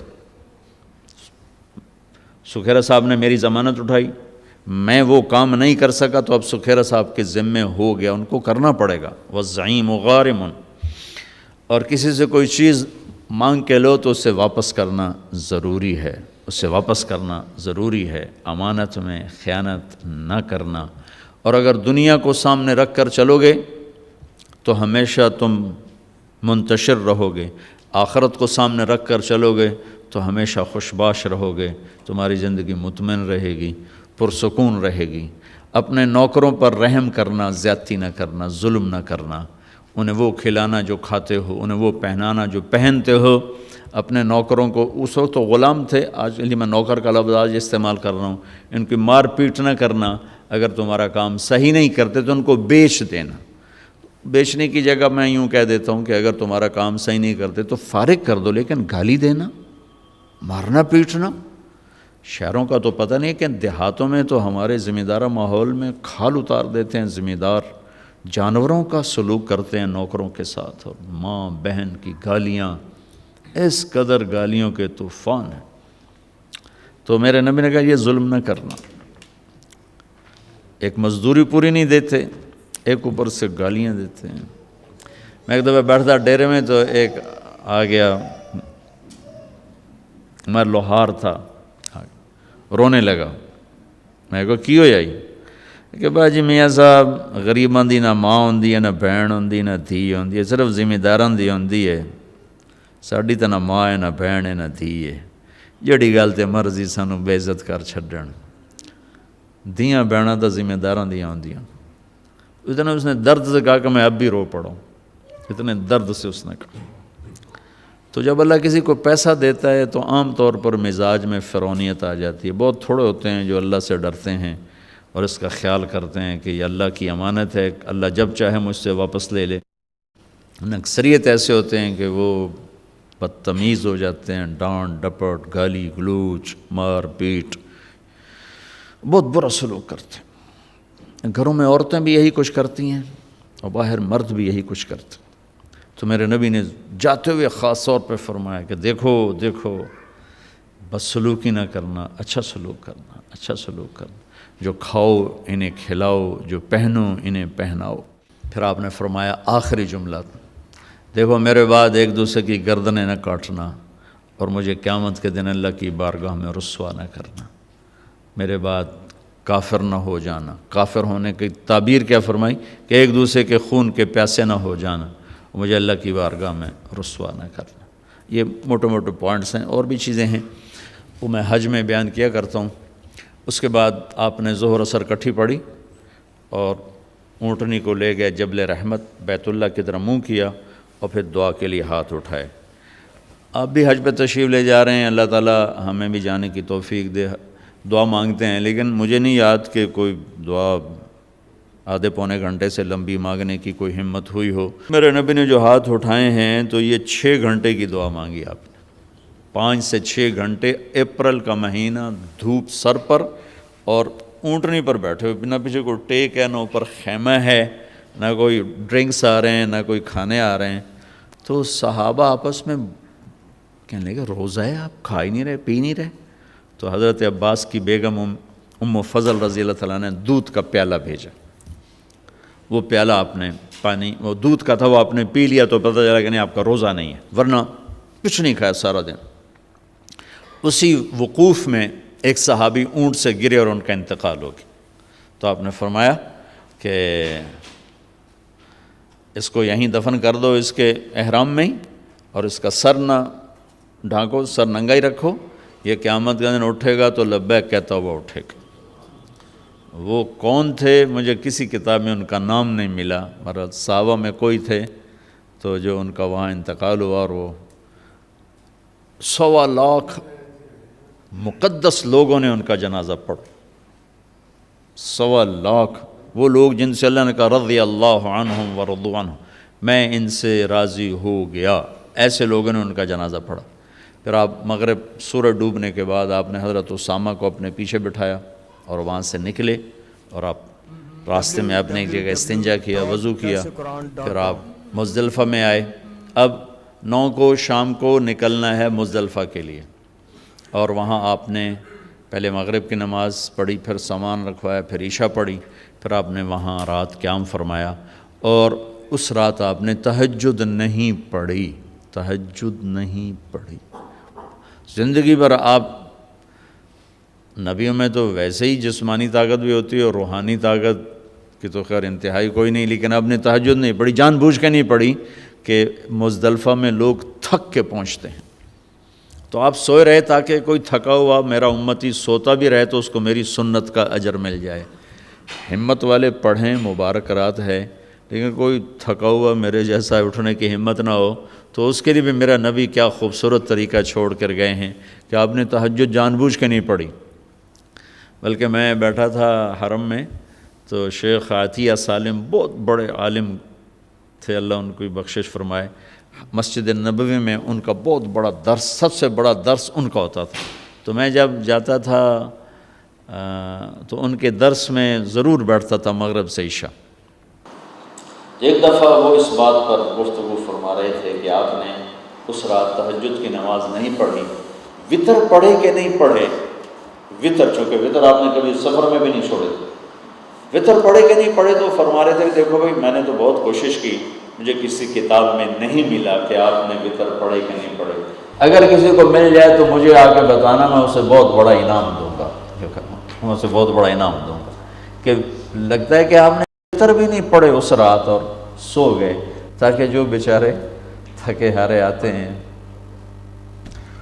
اب تو ویسی رش اور 8 گھنٹے بعد لوگ پہنچتے ہیں، اور پھر لائنیں لگی ہوتی ہیں، استنجے خانے ہوتے ہیں، بیچارے بس ایسا ہی معاملہ ہوتا ہے۔ ایک ہمارے دوست ذمہ دار، وہ گئے مزدلفہ پہنچے تو بیٹی اور بیگم ساتھ تھی، تو ان کو بٹھا کر گئے کہ میں وضو کر کے آتا ہوں، سامنے ٹوائلٹ سے، اور وہ کہتے ہیں میں نشانیاں لگا کے گیا، یوں نشانیاں لگا کے بھائی ایتھے بس کھلوتی، ایتھے ایتھے ایتھے اے وہ وضو دی جگہ۔ اب جب ان کو لگ گیا گھنٹے میں سارا نقشہ بدل گیا، وہاں سینکڑوں بسیں آ کے کھڑی ہو گئی، واپس آیا تھا نشانیاں ساریاں غائب، وہ ساری رات طواف ہی کرتے رہ گئے، نہ بیوی ملی نہ بیٹی ملی، ان بیچاروں کو نفل پڑھنے کہاں سے یاد آئیں گے۔ تو میں قربان جاؤں، میرے نبی اپنی امت کو کیسی سہولتیں دے کر گئے، تہجد ہی نہیں پڑھی، حالانکہ آپ کے لیے کیا مشکل تھی، ساری رات پڑھتے رہتے، سو گئے، اذان پہ اٹھے، پھر نماز کے بعد آپ نے دعا مانگی جس کو وقوف مزدلفہ کہتے ہیں، اشراق سے پہلے پھر اشراق کے بعد آپ وہاں سے نکلے اور سیدھے پہنچے بڑے شیطان کے پاس، اونٹنی سے اترے، حضرت اسامہ نے اونٹنی پکڑ لی، حضرت بلال نے اوپر ایسے چادر کر کے سایہ کر دیا تھا، 7 کنکر مارے، اس کے بعد پھر آپ نے 9 تاریخ والی تقریر 10 تاریخ کو دوبارہ اونٹنی پہ بیٹھ کے آپ نے وہ تقریر فرمائی، پھر اس کے بعد آپ اترے اور آپ نے 63 اونٹ ذبح فرمائے اپنی طرف، 63 سال عمر کے تھے، 63 اونٹ، 100 اونٹ ساتھ تھے، تو 100 میں سے 63 الگ کیے، 63 میں سے 5 سامنے کھڑے کیے، ان میں سے 1 آگے لا کر اس کو ذبح کیا، تو ساری دنیا نے عجب نظارہ دیکھا، اونٹوں میں جنگ شروع ہو گئی، ہر اونٹ آگے بڑھ کے ذبح ہونے کے لیے زور لگا رہا تھا، ہر ایک کی تمنا تھی کہ میں ذبح ہو جاؤں اللہ کے نبی کے ہاتھوں، جب تک آپ نے برچھا نہیں پھینکا اونٹوں میں یہ جنگ جاری رہی، ہم آہوان صحرا سر خود نہاد برکف با امید آن کے روزے بشکار خواہی آمد، نہ شود نصیب دشمن کہ شود ہلاک تیغت، سر دوستاں سلامت کے تو خنجر آزمائی۔ جب آپ نے پھینک دیا برچھا تو پھر اونٹ کھڑے ہوئے سیدھے، پھر آپ نے کہا علی ایک گوشت کا ٹکڑا لے لو اور دیگ پہ چڑھا دو، اور باقی سب سے کہو جو لے جانا چاہے لے جاؤ، اور گوشت بنانے والے جو کسائی ہیں، گوشت بنانے کی مزدوری گوشت میں سے نہ دینا، میرے پاس آنا، میں اپنی طرف سے دوں گا۔ 63 اونٹ تو یہ ہوئے، اور بیگمات کے لیے ایک گائے ذبح کروائی، الگ سے ایک گائے ذبح کروائی۔ اس کے بعد پھر آپ نے معمر بن عبداللہ رضی اللہ عنہ کو بلایا، یہ مکہ کے تھے، ان کے سامنے بیٹھے، سر کے بال منڈائے، آدھے سر کے بال منڈا کر آپ نے صحابہ میں تقسیم کر دیے، اور آدھے لیفٹ سائڈ کے منڈا کر آپ نے ابو طلحہ کو انصاری کو دے دی، ابو طلحہ کے پاس وہ بال رہے، ان میں سے چند بال حضرت خالد بن ولید نے ان کی منت کر کے لے لیے، ان کو اپنی ٹوپی میں سی لیا تھا۔ جب کہیں میدان جنگ میں اترتے تو پہلے وہ ٹوپی سر پہ رکھتے، اوپر وہ لوہے کا خود ہوتا اور پھر لڑائی کے لیے نکلتے تھے۔ اس کے بعد آپ نے ناخن کٹوائے اور مونچھیں کٹوائیں اور ان کو وہیں دفن کروا دیے جہاں آپ تشریف فرما تھے۔ اب پاؤں کے بل بیٹھے ہوئے تھے۔ پھر اس کے بعد آپ نے غسل کیا، کپڑے بدلے، خوشبو لگائی، پھر کھانا پکنے کا انتظار کیا۔ جب وہ تیار ہو گیا تو آپ نے گوشت بھی کھایا، شوربہ بھی پیا، حضرت علی بھی آپ کے ساتھ کھانے میں شریک تھے۔ پھر آپ نے معاویہ رضی اللہ تعالیٰ عنہ کو اپنی اونٹنی پہ بٹھایا۔ اس سارے سفر میں قصوا اونٹنی پر آپ سوار تھے۔ اب آپ نے اونٹنی تبدیل کی اور جدعا اونٹنی منگوائی، اس پر سوار ہوئے، مکہ تشریف لے گئے، جا کے طواف زیارت کیا۔ یہ طواف آپ نے کیا اونٹنی پر بیٹھ کر، چونکہ رش بہت تھا، اور وہ دور سے استلام فرما رہے تھے، دور سے وہ لکڑی کے ساتھ یوں کر رہے تھے۔ تو اس کے بعد پھر آپ نے 2 نفل پڑھے، اور یا ظہر کی نماز وہاں پڑھائی یا ظہر آ کے آپ نے مینا میں پڑھائی، دونوں روایت موجود ہیں۔ 11 تاریخ کو یہ سورت اتری، اذا جاء نصر اللہ والفتح، یہ سورت اتری۔ اس میں اشارہ تھا کہ میرے نبی آپ کے جانے کا وقت اب آ چکا ہے۔ تو اس خطبے میں بہت جوش تھا۔ آپ تشریف لے گئے، آپ نے کنکر مارے، اور پہلے دن 10 تاریخ کو تو ایک ہی کو مارتے ہیں، پھر 11 کو تینوں کو، پہلا پھر دوسرا پھر تیسرا۔ اور مارنے کا مسنون طریقہ یہ ہے کہ بیت اللہ لیفٹ پہ ہو اور مینا رائٹ پر ہو، یہ مسنون طریقہ ہے۔ لیکن اب چونکہ رش ہے تو جدھر سے بھی جگہ ملے وہی مسنون ہے۔ امام ابو حنیفہ رحمۃ اللہ علیہ سے شخص نے کہا جی نہر میں نہاتے ہوئے میرا منہ قبلے کی طرف ہو یا میری پیٹھ قبلے کی طرف؟ وہ کہنے لگے بھائی نہر میں نہاتے ہوئے تیرا منہ کپڑوں کی طرف ہو، کہیں کوئی چور اٹھا کے نہ لے جائے۔ تو آج کل کنکری مارتے ہوئے یہ نہ دیکھو قبلہ کدھر ہے مینا کدھر ہے، یہ دیکھو راہ کتھوں لبتا ہے، جتھوں راہ لبے اتھوں وڑ جاؤ۔ تو خیر اللہ آل سعود کو جزائے خیر دے، جو انہوں نے خدمت کر دی ہے حرم کی، پچھلے 14 صدی میں ایسی کسی نے نہیں کی۔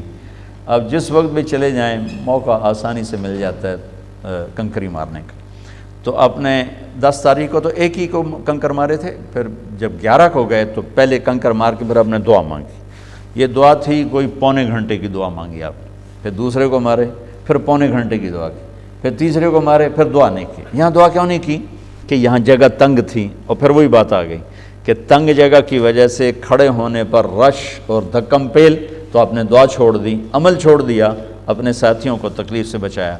پھر اونٹنی پر سوار ہوئے، اور چونکہ یہ آیت آ چکی، یہ صورت آ چکی تھی اذا جاء نصر اللہ والفتح، تو اس میں اشارہ تھا کہ اب آپ کے جانے کا وقت قریب ہے۔ تو یہاں جو آپ نے خطبہ شروع کیا ہے اس کا ابتدا بہت دردناک ہے، اور آپ کی آواز میں اتنا جوش پیدا ہو گیا۔ پہلے جتنے آپ نے خطبے دیے اس میں آگے کھڑے ہوتے تھے بتانے والے، ترجمان اور مکبر، جیسے تکبیر کہتے ہیں نماز میں رش زیادہ ہو، تو آپ کا عرفات کا خطبہ بھی مکبر کھڑے تھے جو کہہ رہے تھے اللہ کے نبی یوں فرما رہے ہیں، اللہ کے نبی نے یہ فرمایا، ربیہ یہ کہو، ربیہ یہ کہو۔ لیکن 11 تاریخ کے خطبے میں مینا کی لمبائی 4 میل ہے، تو آپ بالکل آخری شیطان کے بعد جو شروع میں ہے وہاں سے آپ بیان کر رہے تھے، اور 4 میل دور تک آپ کی آواز جا رہی تھی، اور قریب کھڑے ہوئے، خیموں میں بیٹھے ہوئے، پہاڑ پہ چڑھے ہوئے، مزدلفہ کے بارڈر پر بیٹھے ہوئے سب لوگ آپ کی بات کو اس طرح سن رہے تھے جیسے آپ میری بات کو سن رہے ہیں۔ اور اس کی ابتدا یہاں سے فرمائی ایھا الناس عسیٰ اللہ تلقونی بعد عامی ھذا، لوگوں یہ میری تمہاری آخری ملاقات ہے، آج کے بعد میری تمہاری ملاقات کبھی نہیں ہو سکے گی۔ یہاں سے شروع کر، باقی سارا خطبہ وہی ہے جو میں نے آپ کو پہلے عرض کیا ہے۔ عرفات مزدلفہ میں آپ نے آدھی رات کے بعد مستورات کو جانے کی اجازت دے دی، تو آپ کی بیگمات میں حضرت سودا چلی گئی، حضرت ام حبیبہ چلی گئی، حضرت ام سلمہ چلی گئیں، اور صحابہ کی بیگمات میں حضرت ابوبکر کی بیگم اسماء بنت ابی عمیس وہ تشریف لے گئیں، اور باقی غیر معروف، یہ معروف تھیں تو ان کے نام حدیث میں موجود ہیں، باقی غیر معروف یعنی آدھی رات کے بعد کمزور لوگ، بیمار لوگ، مستورات والے لوگ، چاہے وہ جوان صحت مند بھی ہوں، تو اپنی مستورات کو لے کر 12 بجے کے بعد وہ وہاں سے نکل سکتے ہیں مینا کے لیے۔ لیکن آپ نے کہہ دیا کہ دیکھو کنکریاں فجر طلوع صبح صادق کے بعد ہی مارنا، صبح صادق کے بعد، لیکن ام حبیبہ رضی اللہ تعالیٰ نے جاتے ہوئے ٹکا دیں تو آپ نے ان کو دہرانے کا حکم نہیں دیا کہ بھئی تو دہرا، تیری کنکری نہیں ہوئی، دوبارہ کر، یہ آپ نے نہیں فرمایا۔ تو لگتا ہے کوئی گنجائش ہوگی اس میں، بہرحال میں مسائل میں نہیں پڑھتا، جو کہ مسائل میں اختلاف ہے، تو یہ اہل فتویٰ کا کام ہے۔ اس کے بعد 12 تاریخ کو آپ نے اجازت دے دی، جو جانا چاہیں چلے جائیں کنکری مار کے، تو لوگ کنکری مار کے جاتے رہے، نکلتے رہے، لیکن زیادہ لوگ آپ کے ساتھ ہی رہے۔ پھر آپ 12 کو زوال کے بعد تشریف لے گئے، اسی طرح تینوں شیطان کو کنکری مار کر 2 پر دعا مانگی، پونا گھنٹہ، تیسرے پر ایسے ہی آ گئے۔ پھر 13 کی زوال کے بعد آپ نے یہ تینوں کنکریاں اونٹنی پر بیٹھ کر ہی آپ نے رمی فرمائی، اور وہاں سے خیف و بنی کنانہ تشریف لے گئے۔ ظہر، عصر، مغرب، عشاء 4 نمازیں آپ نے وہاں پڑھیں۔ وہاں حضرت عائشہ نے کہا کہ میرا عمرہ رہ گیا تھا، میں نے عمرہ کرنا ہے، تو آپ نے فرمایا تیرا حج ہو گیا؟ کہ نہیں، میری باقی ساری سوکنوں نے کیا ہے، میرا رہتا ہے، میں نے کرنا ہے۔ تو ایک مقابلہ تو ہوتا ہی ہے۔ تو آپ نے حضرت عبد الرحمن بن ابی بکر آپ کے بھائی کو بلا کر کہا کہ جاؤ اپنی بہن کو مسجد عائشہ، جس کو اب ہم کہتے ہیں تنعیم، ہمارے لیے کتنی سہولت اللہ نے کر دی کہ اب آرام سے وہاں جا کے احرام باندھو اور آ جاؤ عمرہ کرنے کے لیے۔ حضرت عائشہ کی برکت سے ہمیں یہ دولت مل گئی ہمیشہ کے لیے۔ تو ان کو بھیجا عمرہ کرا کے، جب آ جاؤ پھر مجھے بتانا۔ تہجد میں آپ اٹھے بیت اللہ، راستے میں حضرت عائشہ ملی، آ رہی تھی اپنے بھائی کے ساتھ، جاتے ہی آپ نے نفل نہیں پڑھے، طواف وداع کیا۔ طواف وداع کے بعد آپ ملتزم سے اس طرح چمٹ گئے، اس طرح دونوں ہاتھ لگا دیے، اس طرح سینہ ملتزم کے ساتھ، اور یہ گال اس طرح۔ وہ بہت دیر اس طرح کھڑے اللہ سے اپنے رب سے باتیں فرماتے رہے، کچھ دعائیں مانگتے رہے۔ کیا بات ہوئی وہ اللہ جانے اور اللہ کا نبی جانے۔ اس کے بعد آپ نے فجر کی نماز کے لیے تشریف لائے، تو ام سلمہ رضی اللہ تعالیٰ نے عرض کی یا رسول اللہ میں تو بیمار ہو گئی ہوں، طواف وداع نہیں کر سکتی۔ تو آپ نے کہا کوئی نہیں، جب میں نماز پڑھاؤں گا نا تم اونٹنی پر بیٹھ کر ہمارے نمازیوں کے پیچھے سے طواف کر لینا۔ تو آپ نے وہ فجر کی نماز پڑھائی۔ تو حضرت ام سلمہ کہتی ہیں کہ میں نے سنا آپ فجر کی نماز اس رات اپنے والطور وکتاب مستور فی رق منشور والبیت المعمور والسقف المرفوع والبحر المسجور ان عذاب ربک لواقع ما له من دافع یوم تمور السماء مورا وتسیر الجبال سیرا۔ یہ آیت آپ نے پہلی رکعت میں آپ نے سورۃ طور پڑھی، دوسری کا وہ نہیں بتایا، لیکن پہلی رکعت کا بتایا کہ سورۃ والطور کی تلاوت فرمائی۔ اس کے بعد آپ نے زمزم کا پانی بھروایا۔ کسی نے کہا جی حضرت صفیہ کا تو مینسز آ گئے، کہ او یہ تو ہمیں روک دے گی۔ پھر آپ نے کہا اس نے طواف زیارت کر لیا؟ کہا جی کر لیا۔ کہ کوئی نہیں، طواف وداع چھوڑ دے، کوئی بات نہیں۔ پھر اس کے بعد آپ نے سب کو الوداع کیا اور آپ خود مدینہ کے روانہ ہوئے۔ 11 تاریخ کو یہ سورت اتری، اذا جاء نصر اللہ والفتح، یہ سورت اتری۔ اس میں اشارہ تھا کہ میرے نبی آپ کے جانے کا وقت اب آ چکا ہے۔ تو اس خطبے میں بہت جوش تھا۔ آپ تشریف لے گئے، آپ نے کنکر مارے، اور پہلے دن 10 تاریخ کو تو ایک ہی کو مارتے ہیں، پھر 11 کو تینوں کو، پہلا پھر دوسرا پھر تیسرا۔ اور مارنے کا مسنون طریقہ یہ ہے کہ بیت اللہ لیفٹ پہ ہو اور مینا رائٹ پر ہو، یہ مسنون طریقہ ہے۔ لیکن اب چونکہ رش ہے تو جدھر سے بھی جگہ ملے وہی مسنون ہے۔ امام ابو حنیفہ رحمۃ اللہ علیہ سے شخص نے کہا جی نہر میں نہاتے ہوئے میرا منہ قبلے کی طرف ہو یا میری پیٹھ قبلے کی طرف۔ وہ کہنے لگے بھائی نہر میں نہاتے ہوئے تیرا منہ کپڑوں کی طرف ہو، کہیں کوئی چور اٹھا کے نہ لے جائے۔ تو آج کل کنکری مارتے ہوئے یہ نہ دیکھو قبلہ کدھر ہے مینا کدھر ہے، یہ دیکھو راہ کتھوں لبدا ہے، جتھوں راہ لبے اتھوں وڑ جاؤ۔ تو خیر اللہ آل سعود کو جزائے خیر دے، جو انہوں نے خدمت کر دی ہے حرم کی، پچھلے 14 صدی میں ایسی کسی نے نہیں کی۔ اب جس وقت بھی چلے جائیں موقع آسانی سے مل جاتا ہے کنکری مارنے کا۔ تو آپ نے 10 تاریخ کو تو ایک ہی کو کنکر مارے تھے، پھر جب 11 کو گئے تو پہلے کنکر مار کے پھر آپ نے دعا مانگی۔ یہ دعا تھی کوئی پونے گھنٹے کی دعا مانگی آپ نے، پھر دوسرے کو مارے، پھر پونے گھنٹے کی دعا کی، پھر تیسرے کو مارے، پھر دعا نہیں کی۔ یہاں دعا کیوں نہیں کی؟ کہ یہاں جگہ تنگ تھی، اور پھر وہی بات آ گئی کہ تنگ جگہ کی وجہ سے کھڑے ہونے پر رش اور دھکم پیل، تو آپ نے دعا چھوڑ دی، عمل چھوڑ دیا، اپنے ساتھیوں کو تکلیف سے بچایا، پھر اونٹنی پر سوار ہوئے۔ اور چونکہ یہ آیت آ چکی، یہ صورت آ چکی تھی اذا جاء نصر اللہ والفتح، تو اس میں اشارہ تھا کہ اب آپ کے جانے کا وقت قریب ہے۔ تو یہاں جو آپ نے خطبہ شروع کیا ہے اس کا ابتدا بہت دردناک ہے، اور آپ کی آواز میں اتنا جوش پیدا ہو گیا۔ پہلے جتنے آپ نے خطبے دیے اس میں آگے کھڑے ہوتے تھے بتانے والے، ترجمان اور مکبر، جیسے تکبیر کہتے ہیں نماز میں رش زیادہ ہو، تو آپ کا عرفات کا خطبہ بھی مکبر کھڑے تھے جو کہہ رہے تھے اللہ کا نبی یوں فرما رہے ہیں، اللہ کا نبی نے یہ فرمایا، ربیہ یہ کہو، ربیہ یہ کہو۔ لیکن 11 تاریخ کے خطبے میں مینا کی لمبائی 4 میل ہے، تو آپ بالکل آخری شیطان کے بعد جو شروع میں ہے وہاں سے آپ بیان کر رہے تھے، اور 4 میل دور تک آپ کی آواز جا رہی تھی، اور قریب کھڑے ہوئے، خیموں میں بیٹھے ہوئے، پہاڑ پہ چڑھے ہوئے، مزدلفہ کے بارڈر پر بیٹھے ہوئے سب لوگ آپ کی بات کو اس طرح سن رہے تھے جیسے آپ میری بات کو سن رہے ہیں۔ اور اس کی ابتدا یہاں سے فرمائی ایھا الناس عسیٰ اللہ تلقونی بعد عامی ھذا، لوگوں یہ میری تمہاری آخری ملاقات ہے، آج کے بعد میری تمہاری ملاقات کبھی نہیں ہو سکے گی۔ یہاں سے شروع کر، باقی سارا خطبہ وہی ہے جو میں نے آپ کو پہلے عرض کیا ہے۔ عرفات مزدلفہ میں آپ نے آدھی رات کے بعد مستورات کو جانے کی اجازت دے دی، تو آپ کی بیگمات میں حضرت سودا چلی گئی، حضرت ام حبیبہ چلی گئی، حضرت ام سلمہ چلی گئیں، اور صحابہ کی بیگمات میں حضرت ابوبکر کی بیگم اسماء بنت ابی عمیس وہ تشریف لے گئیں، اور باقی غیر معروف، یہ معروف تھیں تو ان کے نام حدیث میں موجود ہیں، باقی غیر معروف یعنی آدھی رات کے بعد کمزور لوگ، بیمار لوگ، مستورات والے لوگ، چاہے وہ جوان صحت مند بھی ہوں، تو اپنی مستورات کو لے کر 12 بجے کے بعد وہ وہاں سے نکل سکتے ہیں مینا کے لیے۔ لیکن آپ نے کہہ دیا کہ دیکھو کنکریاں فجر طلوع صبح صادق کے بعد ہی مارنا، صبح صادق کے بعد۔ لیکن ام حبیبہ رضی اللہ تعالیٰ نے جاتے ہوئے ٹکا دیں، تو آپ نے ان کو دہرانے کا حکم نہیں دیا کہ بھئی تو دہرا، تیری کنکری نہیں ہوئی، دوبارہ کر، یہ آپ نے نہیں فرمایا۔ تو لگتا ہے کوئی گنجائش ہوگی اس میں، بہرحال میں مسائل میں نہیں پڑھتا جو کہ مسائل میں اختلاف ہے، تو یہ اہل فتویٰ کا کام ہے۔ اس کے بعد 12 تاریخ کو آپ نے اجازت دے دی، جو جانا چاہیں چلے جائیں کنکری مار کے، تو لوگ کنکری مار کے جاتے رہے، نکلتے رہے، لیکن زیادہ لوگ آپ کے ساتھ ہی رہے۔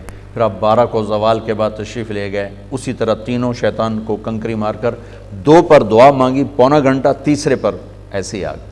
پھر 13 کی زوال کے بعد آپ نے یہ تینوں کنکریاں اونٹنی پر بیٹھ کر ہی آپ نے رمی فرمائی، اور وہاں سے خیف و بنی کنانہ تشریف لے گئے۔ ظہر، عصر، مغرب، عشاء 4 نمازیں آپ نے وہاں پڑھیں۔ وہاں حضرت عائشہ نے کہا کہ میرا عمرہ رہ گیا تھا، میں نے عمرہ کرنا ہے، تو آپ نے فرمایا تیرا حج ہو گیا؟ کہ نہیں، میری باقی ساری سوکنوں نے کیا ہے، میرا رہتا ہے، میں نے کرنا ہے۔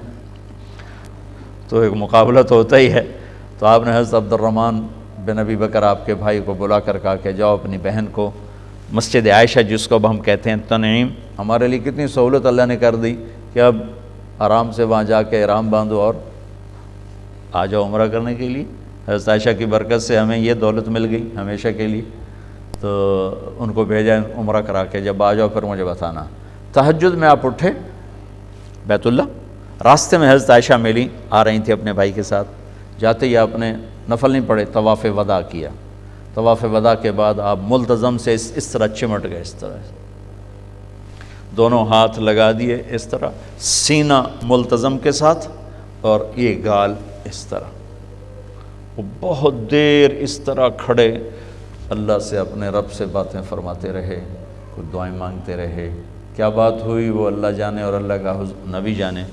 اس کے بعد آپ نے فجر کی نماز کے لیے تشریف لائے، تو ام سلمہ رضی اللہ تعالیٰ نے عرض کی یا رسول اللہ میں تو بیمار ہو گئی ہوں، طواف وداع نہیں کر سکتی۔ تو آپ نے کہا کوئی نہیں، جب میں نماز پڑھاؤں گا نا تم اونٹنی پر بیٹھ کر ہمارے نمازیوں کے پیچھے سے طواف کر لینا۔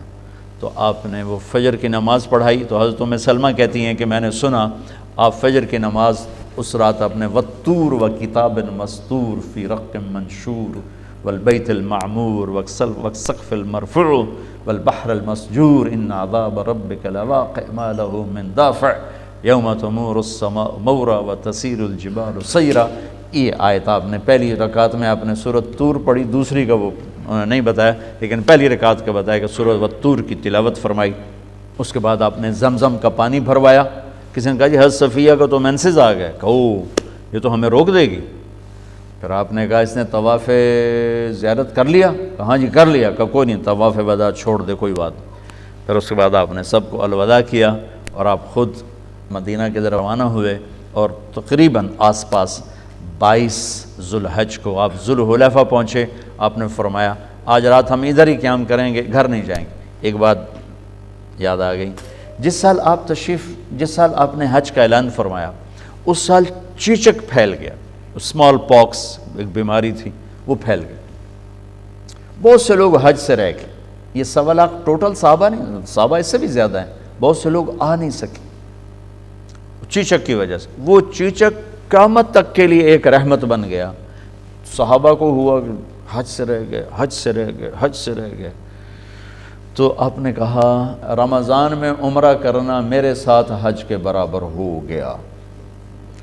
یہ اس چیچک کا صلہ ملا، اس بیماری کا صلہ ملا کہ ان کی دلجوئی تھی، اور قیامت تک کے لیے ہمارے مزے کروا دیے کہ عمرۃ فی رمضان تعدل حجۃ معی، رمضان میں عمرہ کرنا میرے ساتھ حج کرنے کے برابر ہے. تو ہمارے لیے بھی موج کر دی. اس لیے ماشاءاللہ اب رمضان میں جو رش ہوتا ہے وہ حج سے کم نہیں ہوتا ہے، بلکہ 27 کی رات کا رش تو حج سے بھی زیادہ ہو جاتا ہے. 6 کلومیٹر تک صفیں لگی ہوتی ہیں ماشاءاللہ، اور ایسے 29 کی رات کا بھی یہی حال ہوتا ہے. تو ذوالحلیفہ آپ نے رات گزاری، اور صبح مدینہ کو چلے تو سامنے احد پہاڑ تھا. تم ھذا جبل یحبنا ونحبہ، کہ یہ وہ پہاڑ ہے جو مجھ سے پیار کرتا ہے اور میں اس سے پیار کرتا ہوں. آپ نے کہا جبل احد جنت میں جائے گا، جنت کے دروازے پر ہوگا. اور مدینہ میں انٹر ہونے سے پہلے یہود کی سائڈ کی طرف ایک پہاڑ تھا جبل عیر، کا یہ جہنم کا پہاڑ ہے، احد جنت کا پہاڑ ہے. یہ آپ کے حج کا مختصر سا خلاصہ ہے. مسائل چھوٹی چھوٹی کتابیں ملتی ہیں، وہ آپ ساتھ رکھیں، اور کوئی مسئلہ بنے تو علماء ساتھ ہو تو ان سے پوچھ لیا کریں.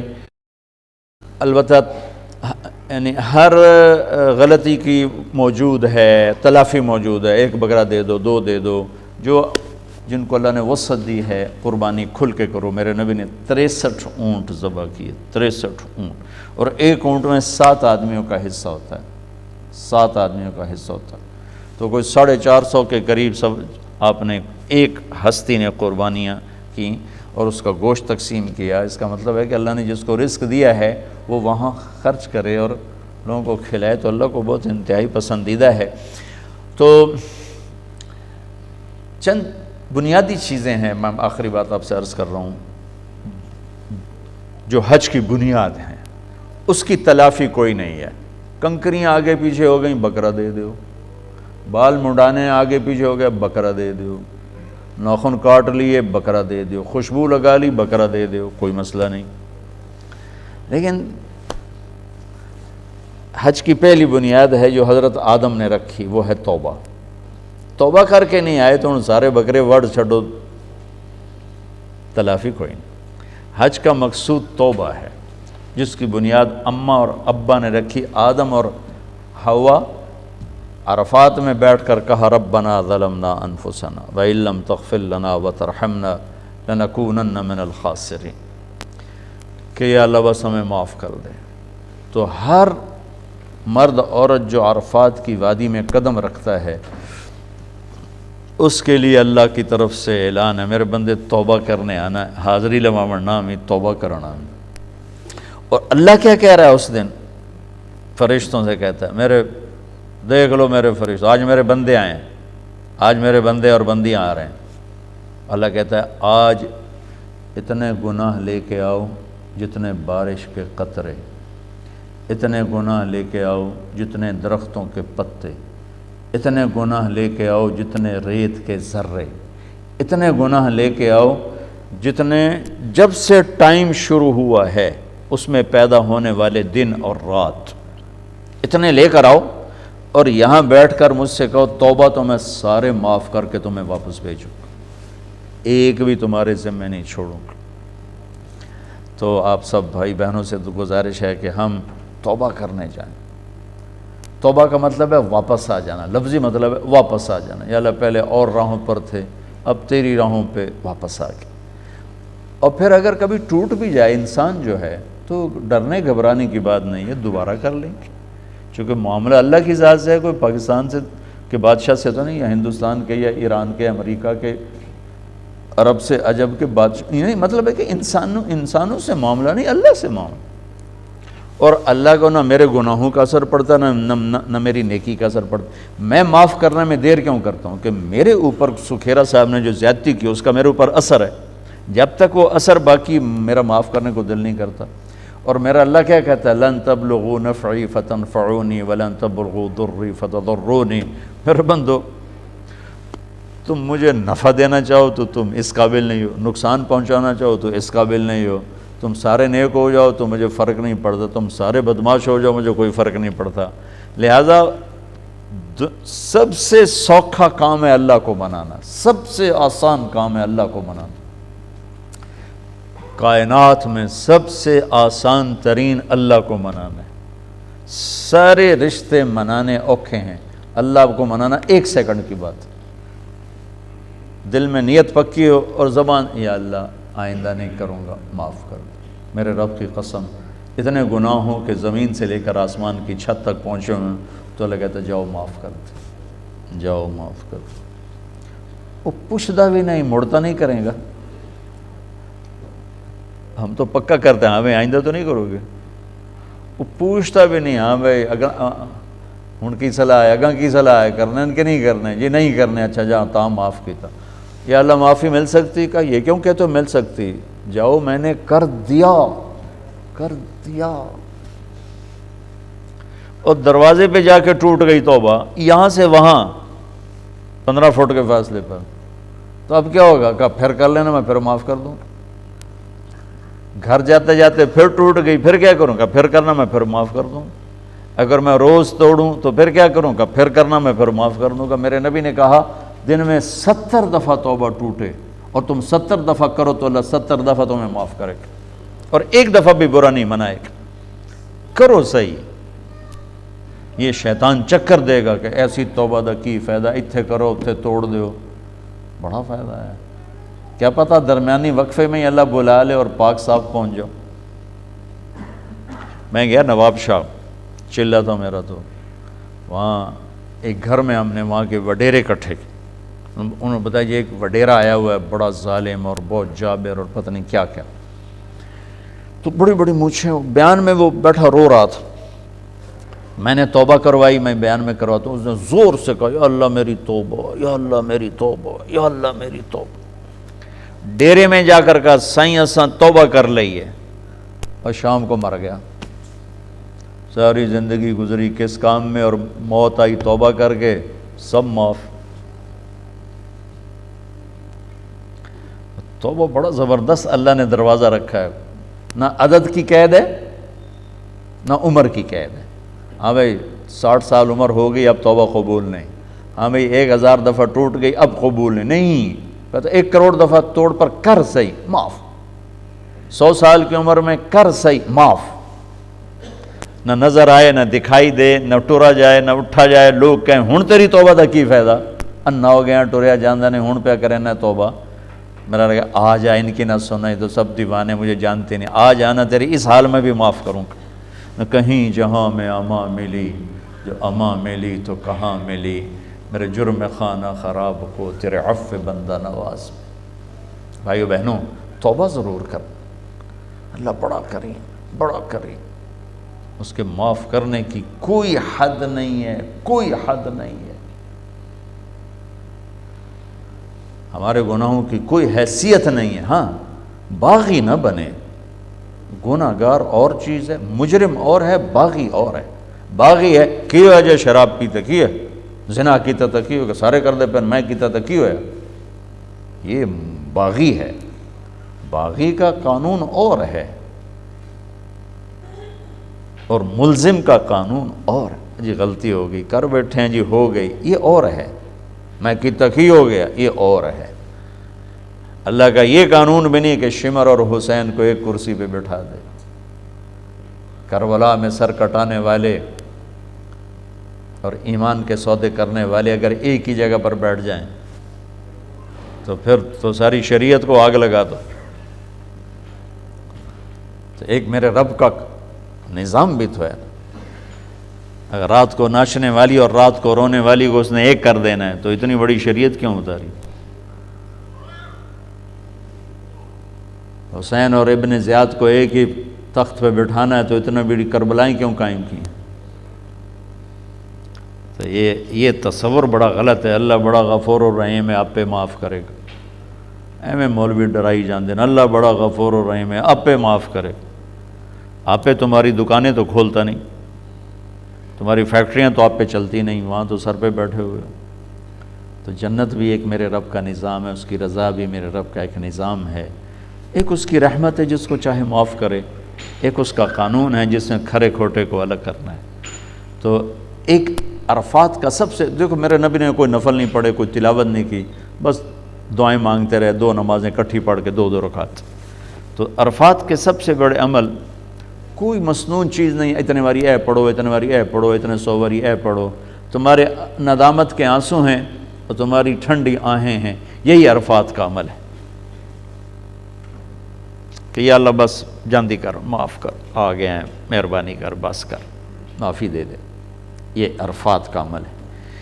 منا کا عمل ہے جو ابراہیم علیہ السلام اور اسماعیل علیہ السلام نے بنیاد رکھی، باب وہ ہے جذبات کی قربانی، اللہ پر جان مال قربان کر دینا، مال کے غلام نہ بننا، جان کے غلام نہ بننا، اللہ کے غلام بننا۔ جان مانگی جان دے دی، اولاد مانگی اولاد دے دی۔ 2 دفعہ فرشتے روئے ہیں، آسمان کے فرشتے 2 دفعہ روئے ہیں، ایک حدیث میں نے پڑھا۔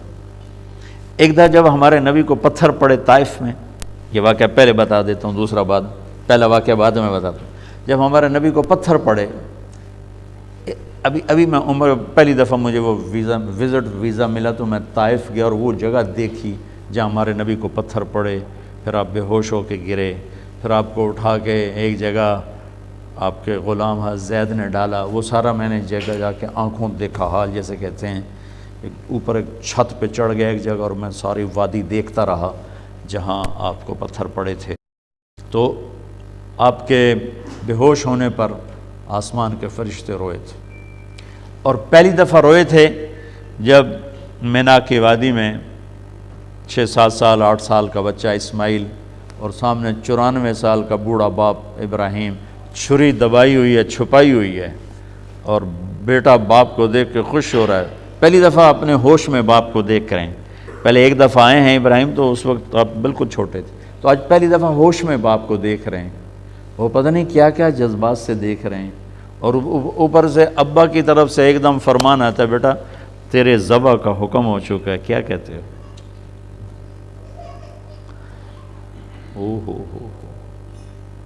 اب تو وہ پہاڑی پورا ہٹا دیا سعودی گورنمنٹ نے، ورنہ وہ جہاں وہ گھر، وہ مینا کی طرف منہ کرو، بیت اللہ مکہ میں کھڑے ہو کر تو لیفٹ میں وہ پہاڑ تھا، اس کے اندر ایک گھاٹی تھی۔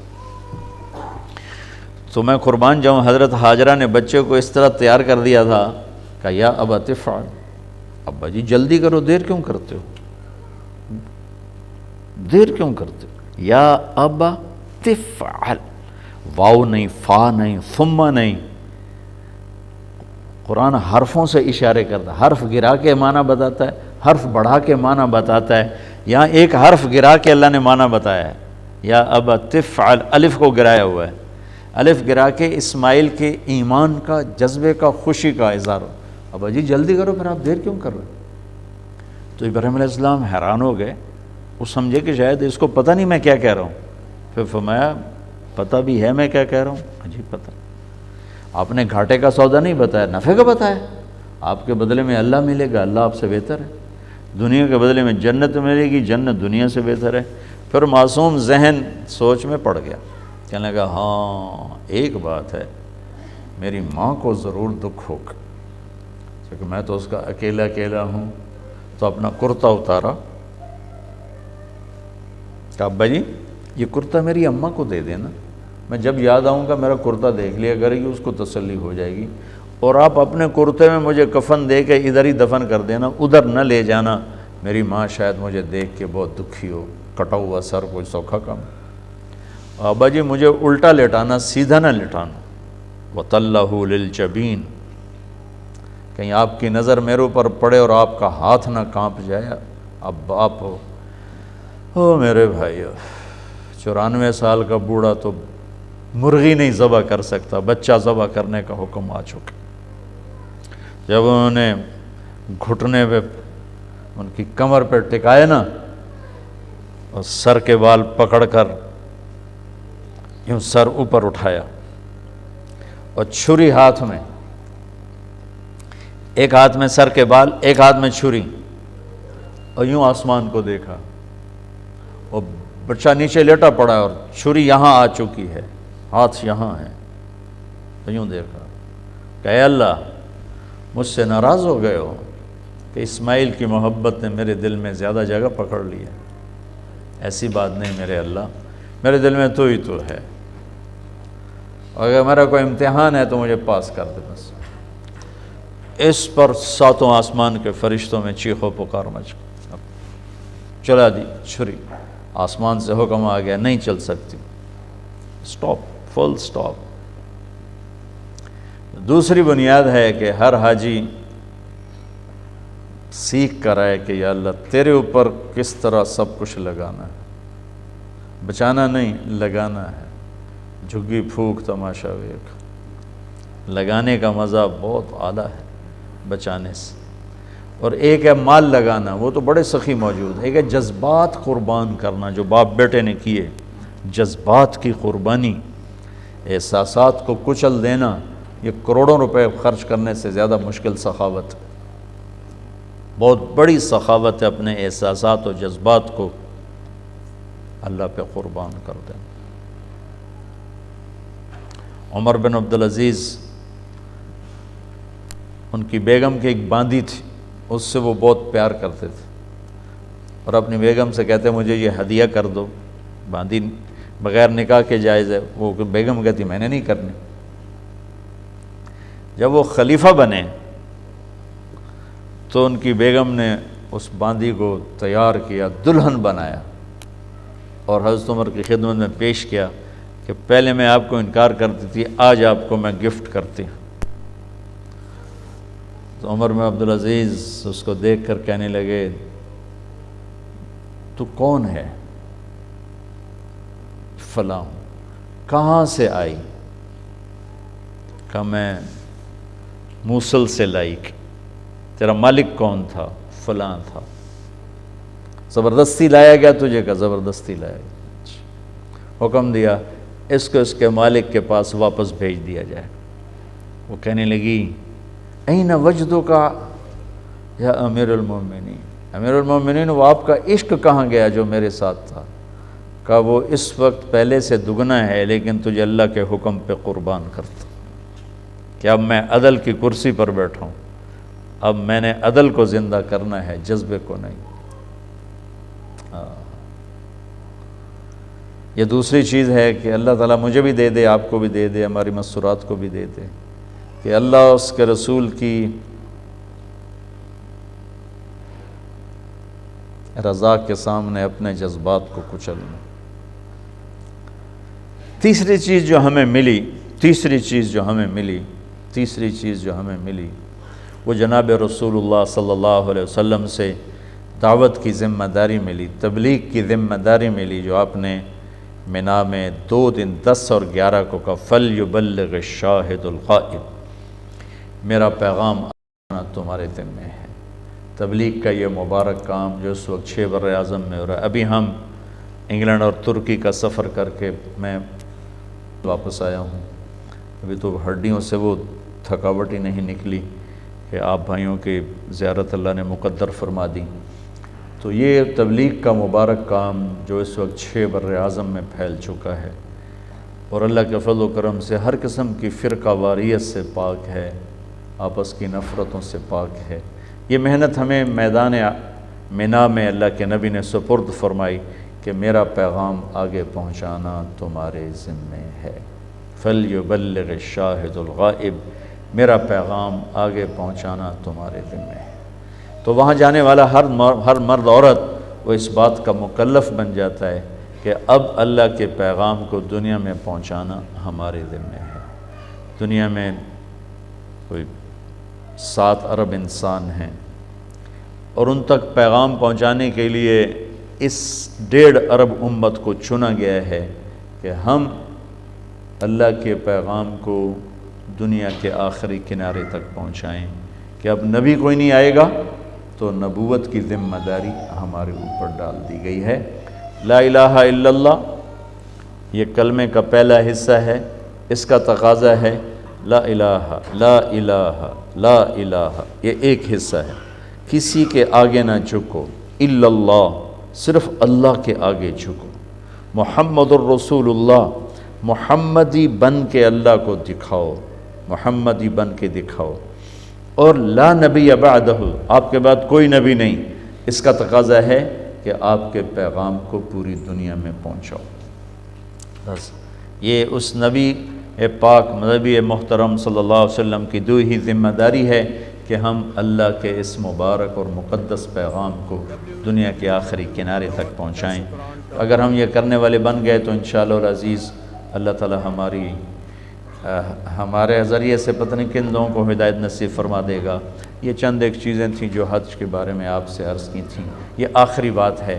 یہ دعوت کی مبارک محنت، یہ تبلیغی جماعت سے منسلک نہیں، نہ میں آپ کو تبلیغی جماعت کے لیے تیار کر رہا ہوں، آپ کی ذمہ داری کے لیے تیار کر رہا ہوں کہ دین پہ چلنا ہمارے ذمے ہے کلمے کی وجہ سے، اور دین کی بات آگے پہنچانا ہمارے ذمے ہے ختم نبوت کی وجہ سے۔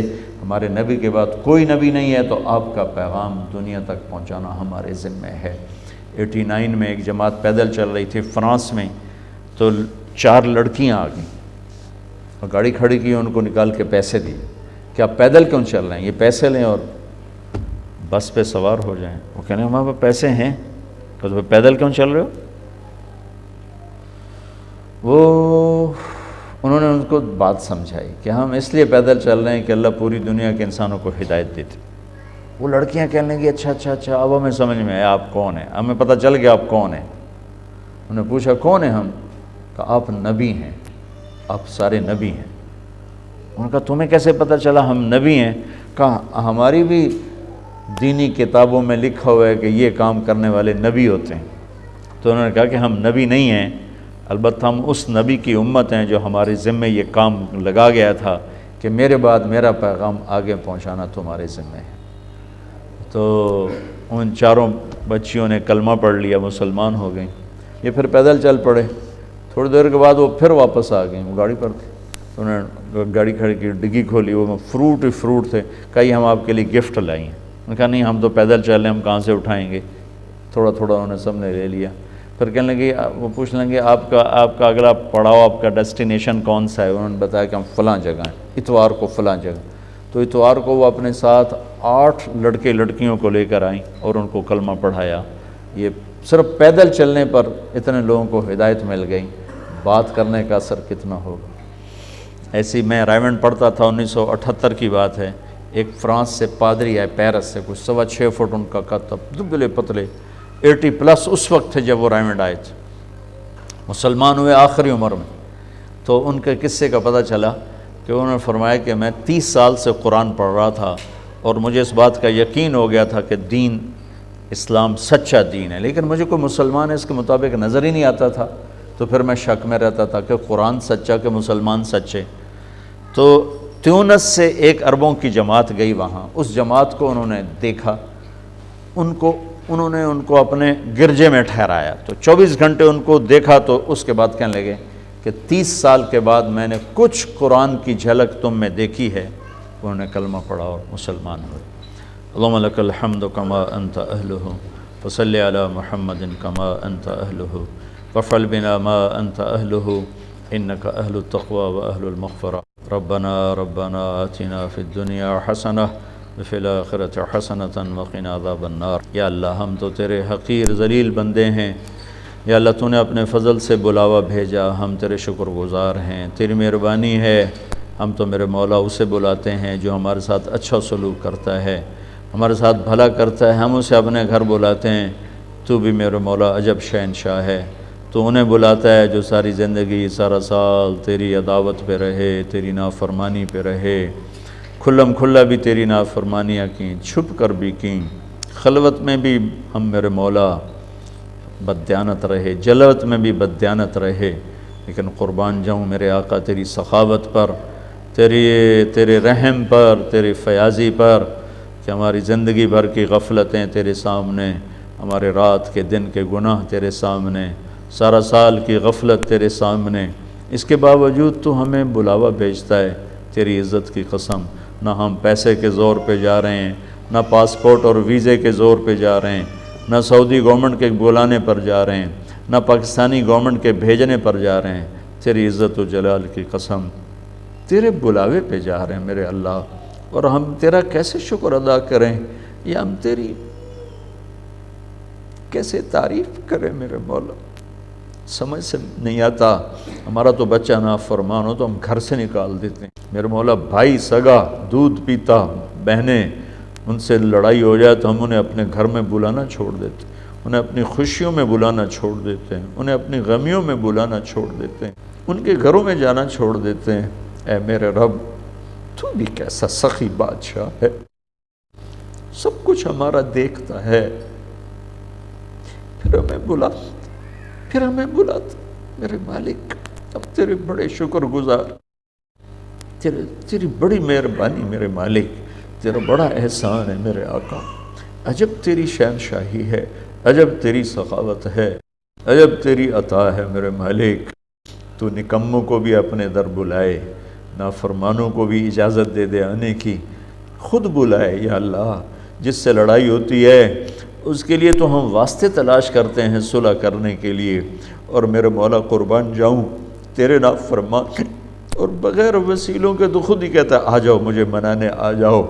یا اللہ کبھی دنیا کے بادشاہ ایسا نہیں کرتے کہ وہ ناراض ہو جائیں تو پھر خود ہمیں بلائیں کہ آؤ ہمیں منانے آؤ، حالانکہ وہ ہمارے جیسے انسان ہیں، آج بادشاہ ہیں، کل میت مردار ہیں ہماری طرح، ان کی قبریں بھی مٹ گئیں، مٹا دی جائیں گی میرے مالک، لیکن تو عجب شہنشاہ ہے، تو عجب شہنشاہ ہے، تو خود کہتا ہے آؤ مجھے آ کے مناؤ۔ اور میرے مولا کسی کو منانے جائیں تو باہر کھڑا ہو کے استقبال نہیں کرتا، بلکہ گھنٹوں گلے شکوے سناتا ہے اور ہزاروں قسم کی جلی کٹیں سناتا ہے، پھر ہم اس کے پاؤں بیٹھ بیٹھ منتیں کر کر کر کر کر آخر میں وہ کہتا ہے اچھا معاف کیا۔ تو وہ شہنشاہ ہے کہ تیرا فرمان ہے من تقرب الی تلقیتہ من بعید، جو مجھے راضی کرنے آتا ہے میں آگے بڑھ کے اس کا استقبال کرتا ہوں۔ واہ میرے اللہ میں قربان جاؤں، یہ تو کبھی کسی کو دیکھا ہی نہیں، مائیں ایسا نہیں کرتی، باپ ایسا نہیں کرتے، بھائی ایسا نہیں کرتے، دوست ایسا نہیں کرتے، الٹا منتیں کرواتے ہیں، الٹا کہتے ہیں ایک ہفتے بعد جواب دوں گا۔ تو ایسا شہنشاہ ہے کہ ساری کائنات تیرے سجدے میں پڑی، ہر فرشتہ تیرے سجدے میں پڑا ہوا ہے، کائنات کا چپا چپا تیری تسبیح پڑھتا ہے، سبح للہ ما فی السماوات والارض، ذرہ ذرہ قطرہ قطرہ تیری تسبیح، تیرے سجدے، تیری بندگیاں، تو ہے ہی بے نیاز۔ پھر تو کہتا ہے میرا بندہ بندی مجھے منانے آتا ہے تو میں آگے بڑھ کے استقبال کرتا، تو ہمیں پھولوں کے ہار ڈالتا ہے، جیسے ہم بڑے مار کے آ رہے ہوں، ہم تو منہ کالے کر کے آ رہے ہوتے ہیں، اپنی راتوں کو دنوں کو گندا کر کے آ رہے ہوتے ہیں، اور تو آگے بخشش کے ہار لے کے کھڑا ہوتا ہے، معافی کے ہار لے کے کھڑا ہوتا ہے۔ تیری مہربانی، ہماری ناشکری پر ہمیں مردود نہ کر دینا، بس ہمیں نوکری سے نہ نکال، ہمیں اپنی ان راہوں پہ چلاتے رہنا میرا مولا، ہمیں دھکا نہ دینا، ہمیں برباد ہم ہو جائیں گے، اگر تو تیرے در سے نکل گئے تو برباد ہو گئے میرے مولا۔ ان سب کا اور جتنے بھی حج کو جا رہے ہیں جو پہنچ چکے ہیں، ان کا یہ سفر قبول فرما، ہم سب کا یہ سفر قبول فرما، پوری امت کی ہدایت کا ذریعہ بنا اور ہمارے دیس کے عافیت کا ذریعہ بنا۔ یار جو حالات بن گئے ہماری سمجھ سے باہر ہیں، ہمارے بس سے باہر ہیں، تیرے بس سے باہر نہیں ہیں۔ اے مالک مہربانی فرما دے، کرم فرما دے، یا اللہ تو اس کے لیے بھلائی کا فیصلہ فرما دے، یا اللہ ایک آپس کی لڑائیوں نے تباہ کیا، ایک اوپر سے میرے مولا تیرا پانی آیا، ہزاروں کو بے گھر کر دیا، سینکڑوں کی لاشیں بہہ گئیں، تیری ناراضگی کی نشانی، معاف کر دے یا اللہ، مہربانی کر دے اس دیس پر یا اللہ۔